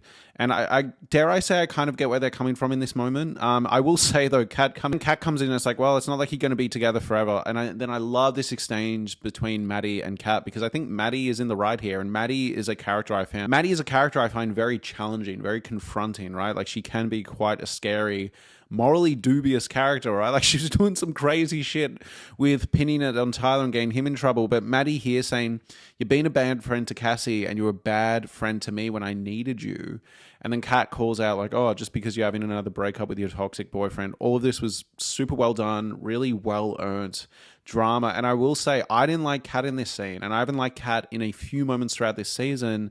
But watching her cry afterwards walking down the street was really well done. I thought it was this great moment of she's been, you know, acting and operating with confidence, maybe false confidence, maybe actual confidence, but it's confidence at the expense of some other people at times. She's operating with this rough exterior so she doesn't get hurt. And Maddie cuts through it like a bullet, you know? And watching Kat cry afterwards was sad. I think, you know, watching shows and media and engaging with empathy is the most rewarding way to do it. But it's interesting because Maddie was right in this argument. I was 100% with her. But yeah, watching Kat afterwards, I'm like, damn, like, poor thing. I think it's just this moment where for Kat, she's realizing how confident she was presenting and how good she feels about herself is actually really fragile. Oh my God. Then I love this scene with Cal and Nate. So Nate's home being broody and Cal comes up. He's like, I don't know how you got out of that whole choking Maddie situation. I know you didn't deserve to get out of it, but you did. I admire that. I just hope you didn't take the wrong lesson from it. And it's like there's almost some interestingly okay parenting there. Like, hear me out on this, all right? First off, I'm going to say you should not be admiring your son for choking a woman and then being able to get away with it. Like, it's insanely cooked from its initial premise. But what I find interesting is there is something in there about, I hope you didn't get the wrong lesson from it, right? But the issue is, I don't think Cal is referencing like you shouldn't strangle women, and I hope you know that you shouldn't do that. That's not the approach Cal is taking here. He's essentially more so saying like, oh, I hope you don't think you can be this reckless all the time. Does that kind of make sense? Like, Cal isn't here scolding his son and being like, look, good thing you got away with it, but you cannot ever do that again. You can't treat women that way. It's none of that. It's more so just like, hey, I admire that you got away with this on like a skill level. You know, you didn't have a skill issue in this moment, but at the same time, I don't exactly respect the fact that you were almost embarrassing our family. I think that's the angle he's coming from. He doesn't seem to care about the fact that, yeah, Nate strangled Maddie. It's a really baffling moment of parenting, and I find Cal consistently funny throughout the show, especially in season 2, where it's just so missing the mark, and there's almost a good guy coming through, but then he's filtering it through this dumb persona that he's built up that his family knows him as. Because that scene I referenced earlier where he's in the hotel room talking to like the Twinkie guy from an episode or two ago seems earnest, seems like some actual emotional intelligence and reflection from Cal. But in this moment, it's so filtered through this fake sense of bravado and like alpha douche thing he's built up that his family knows him as. He can't actually break through that and have an earnest heart-to-heart with his son. I also love this moment afterwards where he almost laughs to himself satisfied, like he just got through like a good parent. Hilarious. Rue goes over to Fez and asks him to intimidate Nate, and then the drug dealers get here and Fez is like, yo, shut up, hide in my room. I really appreciate Fez just being like, we're not doing a repeat of last time. Jules then has this really interesting line that becomes almost the crux for a while of her solo episode later on in the show. But she talks to her friend from school, I think, about if I can conquer men, then I can conquer femininity. It's an interesting layer. Like, it adds a layer of why she finds Nate alluring, because he's just like so traditionally attractive, right? And he's tall and he's striking, and she feels like, okay, if he can like me, it adds a sense of validation there that I can like conquer femininity and my idea of it, you know? Cassie then tells McKay that she's pregnant. Now, look, I have a deep phobia of having a child before I'm ready. So I do understand McKay freaking out. I think most people, especially at this age, would have a freak out, guy or girl. But in saying this, I think this scene is really well written and pure, and you're watching two people like navigate this issue. I mean, like you're watching two people navigate this tricky, difficult issue. You know, I found it a really interesting moment. So McKay says, you know, that's a really big responsibility, because she says she's not sure if she'll get rid of it or not. Cassie then says, what if it's what I'm supposed to do with my life? It's a sad moment, right? McKay says, what the fuck? My parents are going to kill me. I will say, you know, McKay gets a little assertive, right? But I do get where he's coming from. I don't think either of them having a kid at this point is a good idea. And I think he's right to call out, hey, I don't even think you want this, all right? But I think the line where Cassie says, I just wanted to dream about it for a little, kind of reveals what's going on in this conversation. I think ideally maybe McKay could have been like, hey, neither of us are ready for this now, all right? I'm so sorry. Like, we're just not ready, all right? Support you no matter what, but my opinion is this is not a good idea. But one day, you know, one day you're going to be the best mother ever, yada, yada, yada, whatever, you know, whatever. You know, that's what I feel like Cassie probably needed in this moment when she's talking about dreaming of having a baby for a second. But in saying that, if you're leaning towards not having the baby and not in the position, and the person across from you is saying like, hey, like this, let's dream about it, I would be a little like, but in saying this, like, you need to be more careful. We saw in the last episode that he was hitting at Raw. It's like, dude, if you're that scared about kids, you got to be careful. We have this great scene when Nate stops by where Fez work. Fez says, stay away from Jules. And then Nate hits him with this, I will say, pretty compelling, pretty boss level monologue where he's like, aren't you a drug dealer? And he goes, yeah, leave her and her friends alone. And Nate goes, you're half an R-word, dropped out of school at 20, and now you're a gangster. What are you going to be, Tony Montana with a tiger? What's the plan? And it's a really well done takedown of Fez, right? I like Fez, but Nate is really taking everything he knows about Fez and trying to like punch him in the gut a little. And while you're listening to it, you're like, damn, that was brutal. What I appreciate about this is Nate is intelligent and cunning and using what he knows about Fez against him in this moment to try hurt him. But it's like playing chess and checkers. You know what I mean? Like, Fez doesn't operate that way. It's not going to register. He's talked about previously not taking things personally from drug dealers.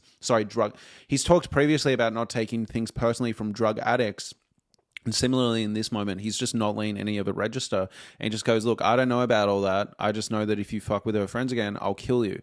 And he looks down and just goes, 575 Playboy, whatever, right?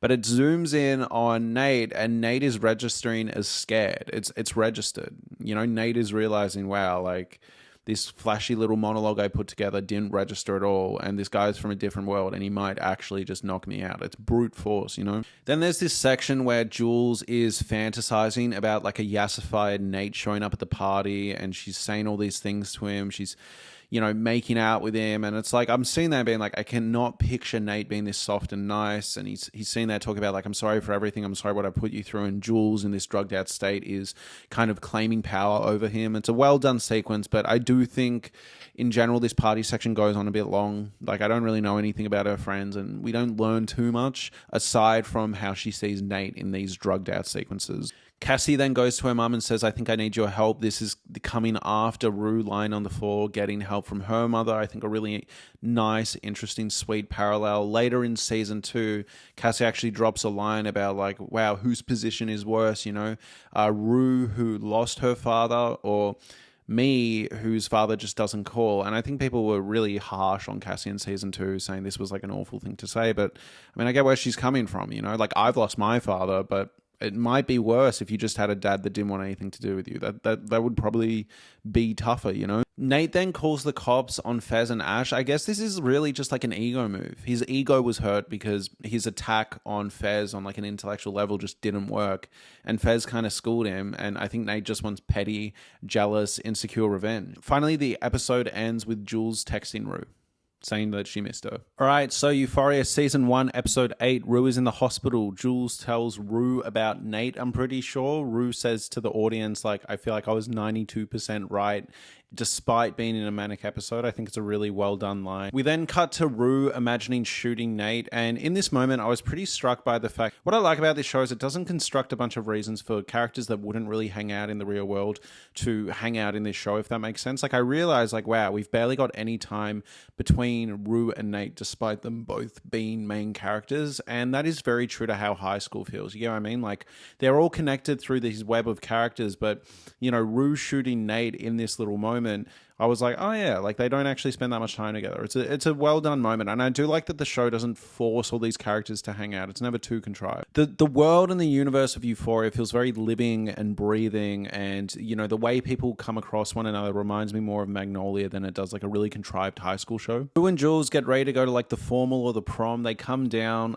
Rue makes this like trigger joke where she pretends shooting up in her arm, and I found this moment actually felt true to life as a teenager. I've always struggled with Zendaya. I feel like she is an actress that is out of time. I have no idea what her parents or her home life are like. Like, I feel like she's like not a product, but she's just this like fully formed actress that just kind of popped up out of nowhere.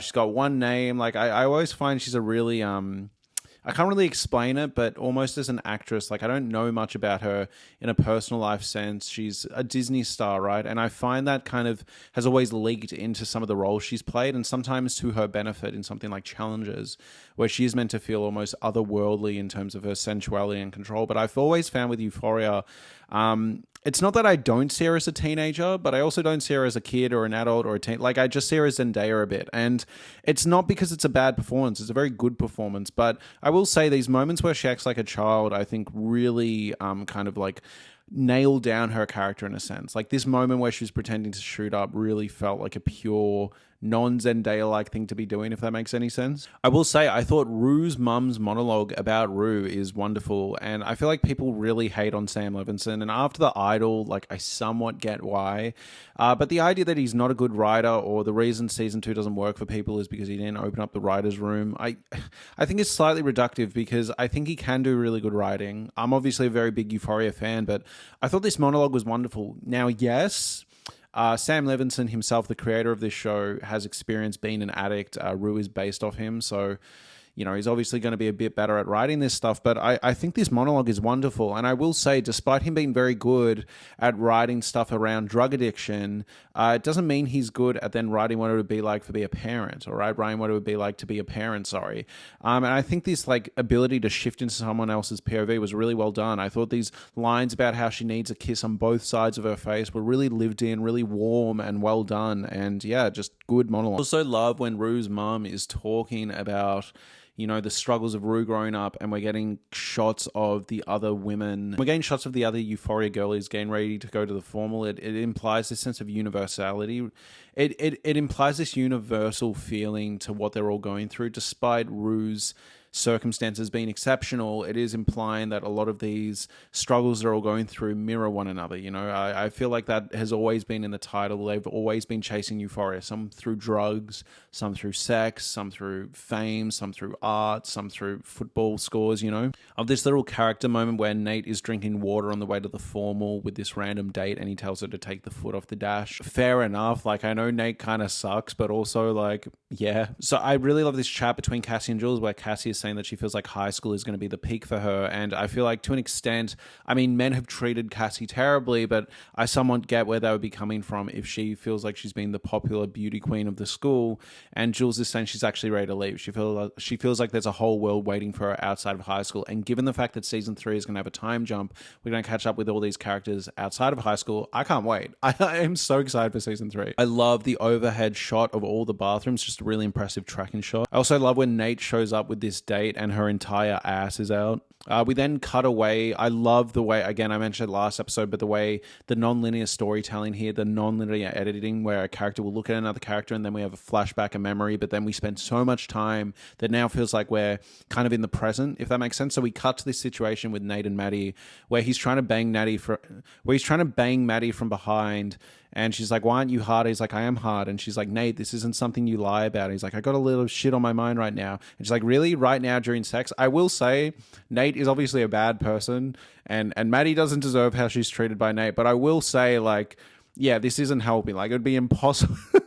It would be impossible in this situation. Like, everything she's saying would be actively throwing you off. And I feel like if this was in another relationship, I'd be like, damn, she's really not meeting him with any empathy or charity. She's been really mean. But it's like, it's Nate. He's kind of earned this, you know what I mean? But I thought it's unfortunate because I shouldn't be laughing at some of this dialogue, but I don't know. Some of this scene does land as a little funny. You know, he says, stop talking, stop talking. She almost starts berating him for not being able to get it up. And he goes, you know, the problem with you is you can't shut up. She says, the problem with you is you can't keep your dick hard. He then lashes out. He grabs her cheek and kind of shakes her face. Not good. Bad Nate, all right? Bad face emoji. We are not impressed with Nate in this moment. Nate then says the issue is everyone's spreading these rumors about me around school. And she says they're not rumors, they're facts. You had 40 dick pics in your phone. And I do think at this point, it's clear to me that yes, Nate just had these photos because he was trying to find the perfect dick pic to send Jules. I do think Nate has struggles with his sexuality, but I don't think he's into men. I think he's struggling with being attracted to Jules. And I think he's struggling to deal with his own ideas of heteronormativity and what that means if he gets with Jules. And I think that's where his sexuality is kind of cooked. Also, on top of that, I think that's where he's struggling with his sexuality a bit. Also, on top of that, like his preferences due to what he saw from his dad growing up, all that confusion around his dad. I also think later on there is some suggestion that his dad has kind of crossed some of his wires sexually. There's almost this feeling of SA. Not that his dad necessarily did that, but almost like psychologically did, if that makes any sense. We'll get to that later. But I will say that, from Nate's perspective, it's kind of a raw deal. He can't exactly explain why he had all these dick pics in his phone. He can't exactly explain why he had all these dick pics in his phone. And, like, the evidence doesn't look good. Like, yeah, it's a pretty gay thing to have 40 dick pics in your phone. Like, he's kind of cooked. But I think the context here is kind of humorous. Like, what could you possibly say? You know, he says, you don't even know the context. He then says, I'd tell you, but I don't even trust you anymore. And then she says kind of how you fuck me, but you're not hard anymore. I will say, when he grabs her face, he looks weak in this moment. You know, he doesn't look imposing and scary. He's coming off like a really brash child who's losing this argument with his girlfriend. Maddie is completely running circles around him, and it just feels like this is his last power move. I think it's a really good portrayal and display of how weak abusers are. Nate then says, I'm not into guys. Maddie says sexuality is a spectrum. She said it's not like someone is 100% straight or 100% gay, to which Nate says that's 100% bullshit. Maddie then sees the disc. She takes the disc. Cal comes out and says relationship is not sustainable. The relationship between Nate and Maddie is not sustainable and will take both of them down. He says, you're a beautiful girl and a smart one. Maddie just says back, your whole family is so fucking weird. I will say, Cal is giving freak energy these last 2 episodes, like absolutely weirdo energy. Like, yeah, anyone outside of the house and even within the house would find Cal a fucking weird numpty. And I do love what they do in Cal. I do love what they do with Cal in season 2, and I actually like him a lot more in season 2, but season 1 he's fucking weird. I love the scene where Nate is jerking off in the mirror afterwards. I don't think it's as simple as he's just jerking off to himself because he might be a little gay or anything like that. I think it's almost like this desperate, like you can almost see tears in his eyes. I think he's scared. He's like checking, like, oh my god, is all my shit working? Like, can I do this? And can I do this? Can I still get hard? Like, what does this say about me? I think it's all really interesting. And yeah, maybe there's some visual storytelling of like, he's that much of a narcissist that he can get off on himself. But I think it's this desperate, like looking in his eyes, almost the way you would psych yourself up as an athlete, the way maybe McKay's dad would psych himself up. It's almost this like get it together man sort of thing, like prove you're a man and finish. I love this scene where all the girls are watching Nate and Maddie in this exceptional dance scene where they're kind of like facing off on one another through dancing. And then Kat says, Maddie and Nate will probably get married and divorced 3 times, yet be happy. And everyone at the table kind of goes, yeah. I do love this scene where Kat and Ethan talk it out. I will say it's weird that Ethan didn't say, hey, I wasn't flirting with that girl. She was just some random, but whatever. He just kind of sits there and listens. Kat says she wanted to hurt Ethan the way he hurt her for flirting. She says she wishes she could apologize. I think it's a really sweet, youthful kind of discussion they have together. I think it's really pure and lovely, and it's Kat coming down back to earth. I think she got spooked from that guy in the last episode behind the black screen, or maybe it was this episode, I'm blanking, but I think she got spooked by that, seriously spooked by that. I think she's coming back down to earth and realizing what she wants, and she wants to be a kid and wants to have some pure love. I think it's a really well done moment. Ethan says, look, like one of us is going to get hurt in this relationship probably. I'm going to do the best to make sure it's me, which given season 2, I think is a really interesting quote. Again, I really love that dance sequence to Dangerous where Nate and Maddie are kind of centrally dancing with other people, but like clearly geared at one another. I will say I thought the flashback to the Cassie abortion scene was beautiful and quiet and wonderful. You can see so much care from Cassie's mum. Again, I've seen online people really roast Cassie's mum and be like, I don't get all the hype. I think Cassie's mum is wonderful. She clearly was scared of Cassie getting pregnant, but there's such little judgment there. And I think the bond that is shown between Cassie, her mum, and Lexi, how they're this trio of women who've lost the father figure in their lives, lost the patriarch of the family, and come together, I think is really pure, really lived in too. I think that's the big thing for me. I think it feels really lived in and tangible and sweet. They're all flawed characters. I mean, Lexi isn't too bad, despite some of the choices she makes in season 2, but I think it's just wonderful. It's sweet and pure, and Lexi is clearly communicated to be the most mature of the 3, but there's no judgment there from all of them, and I really like it. I also love these scenes when Nate is playing well on the football field and McKay is completely cooking it, and Nate brings it home despite McKay cooking it. I will say I think this episode has most of my favorite scenes of the show. There's a lot of really good stuff here. This scene between Rue and Nate is wonderful. Rue says to Nate, why do I feel you're the reason Fez's house got raided?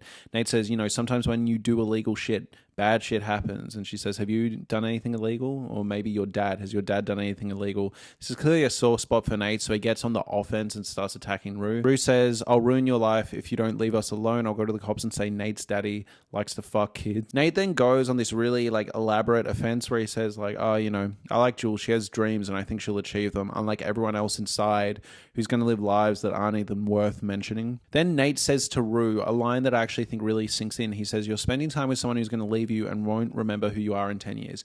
I do think Jules consistently is kind of using Rue. Maybe you could make the charitable argument that she's unsure of how she feels about Rue, but I do think at times she's using Rue's love for her to kind of build a bigger foundation of friendship while playing on the romantic feelings that she knows Rue has for her, if that makes sense.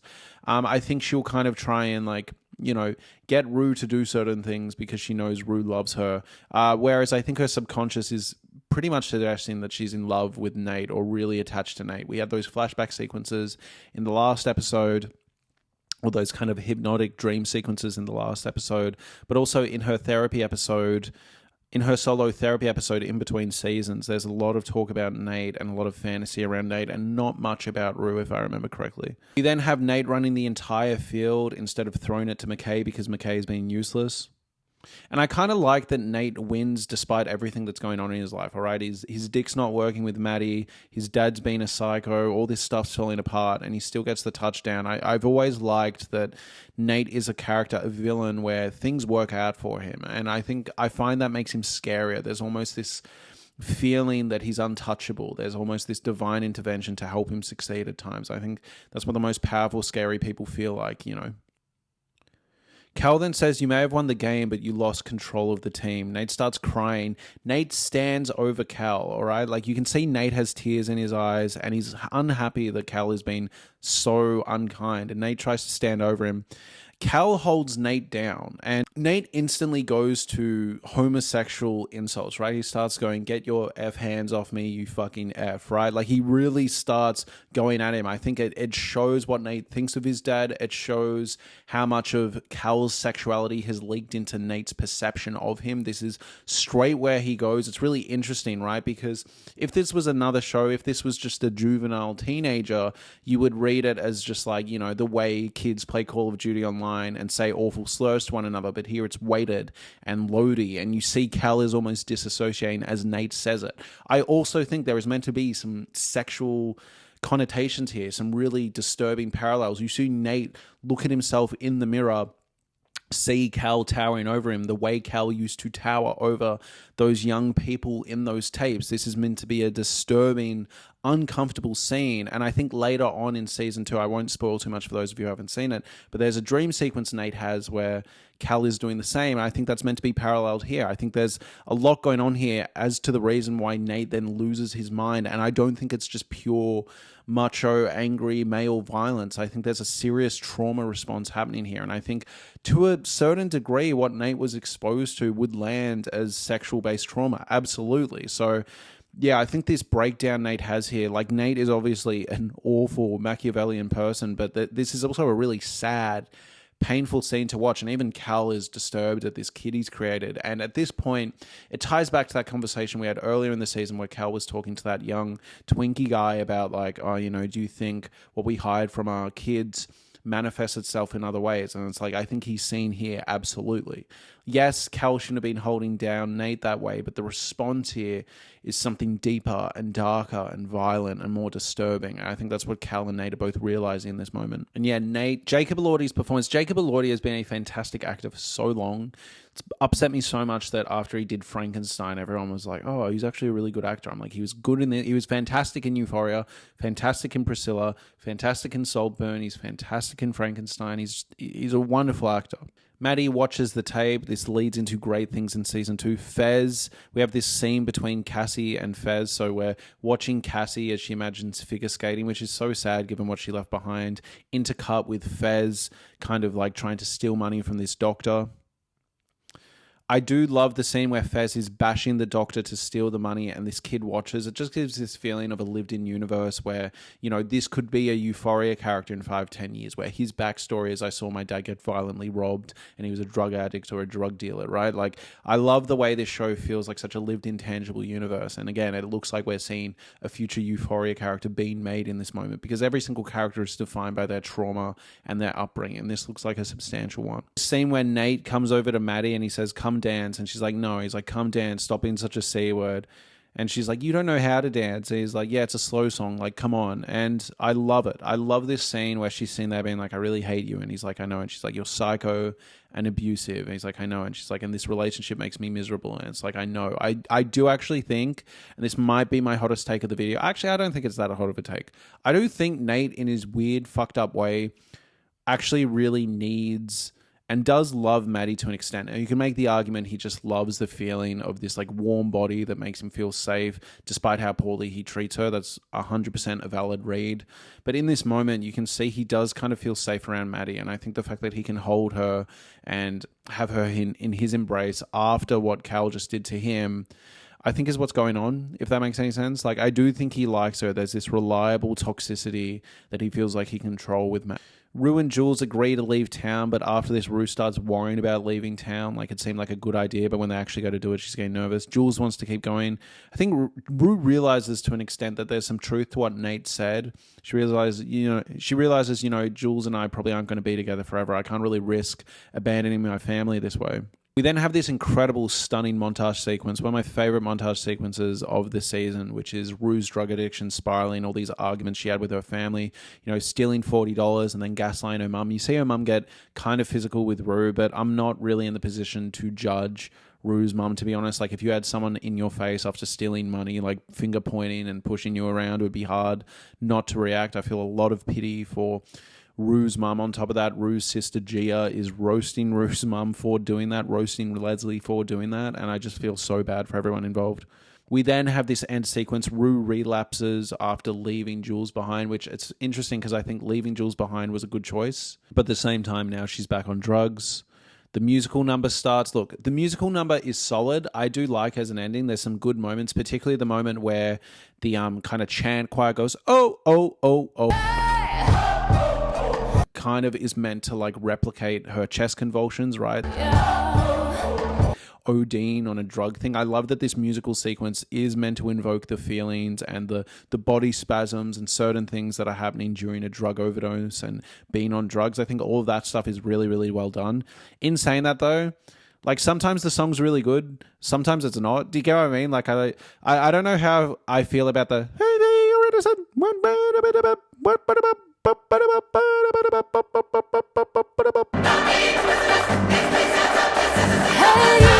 like, I think sometimes the song number does feel like earnest stuff coming from the character of Rue, if that makes sense. Like, some of the lines line up with what Rue has said, but other times you can tell it's just like a repurposed Labyrinth song.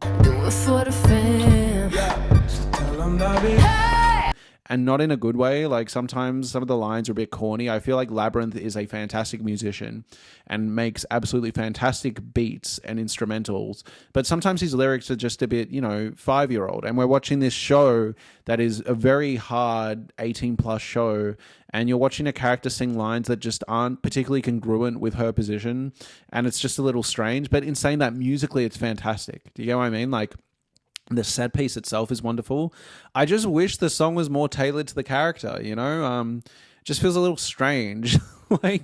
And I've always found that like when Labyrinth's music for this show is wonderful. If this was just a song that was playing in the background, I would be like, fuck yeah. But when it works best is songs like Mount Everest and Got Shit on Me, and it's Nate, doing some fucked up stuff, and it lines up with how he would see himself in this moment for succeeding despite his moral degradation. Whereas in this moment, it's like I do actually wish, like, especially when you have Rue breaking the fourth wall and singing the words of the song, like when she's sitting there being like, gotta be a man, gotta make money, gotta make ends meet and all this stuff. I'm like, what the fuck are you talking about? Like, do you get what I mean? I'm like, what? So yeah, like, do you get what I mean? Wonderful sequence. And I love that the musicality of it, I love that the beats and the sporadic nature of the instrumental line up with what she's experiencing on a physical and psychological level. But yeah, I wish the lyrics were like, if you're going to end this incredible season of a show, 8 hours with a musical number, maybe write it for the character, Hey everyone, thank you so much for watching my in-depth Euphoria Season 1 review. If you've enjoyed this video, please consider getting a membership to this channel. It really helps me out. Also, depending when you're watching this, my video for the specials might be out and my video for Season 2 might be out. So check my channel. Thank you so much for watching, everyone. Have a lovely day.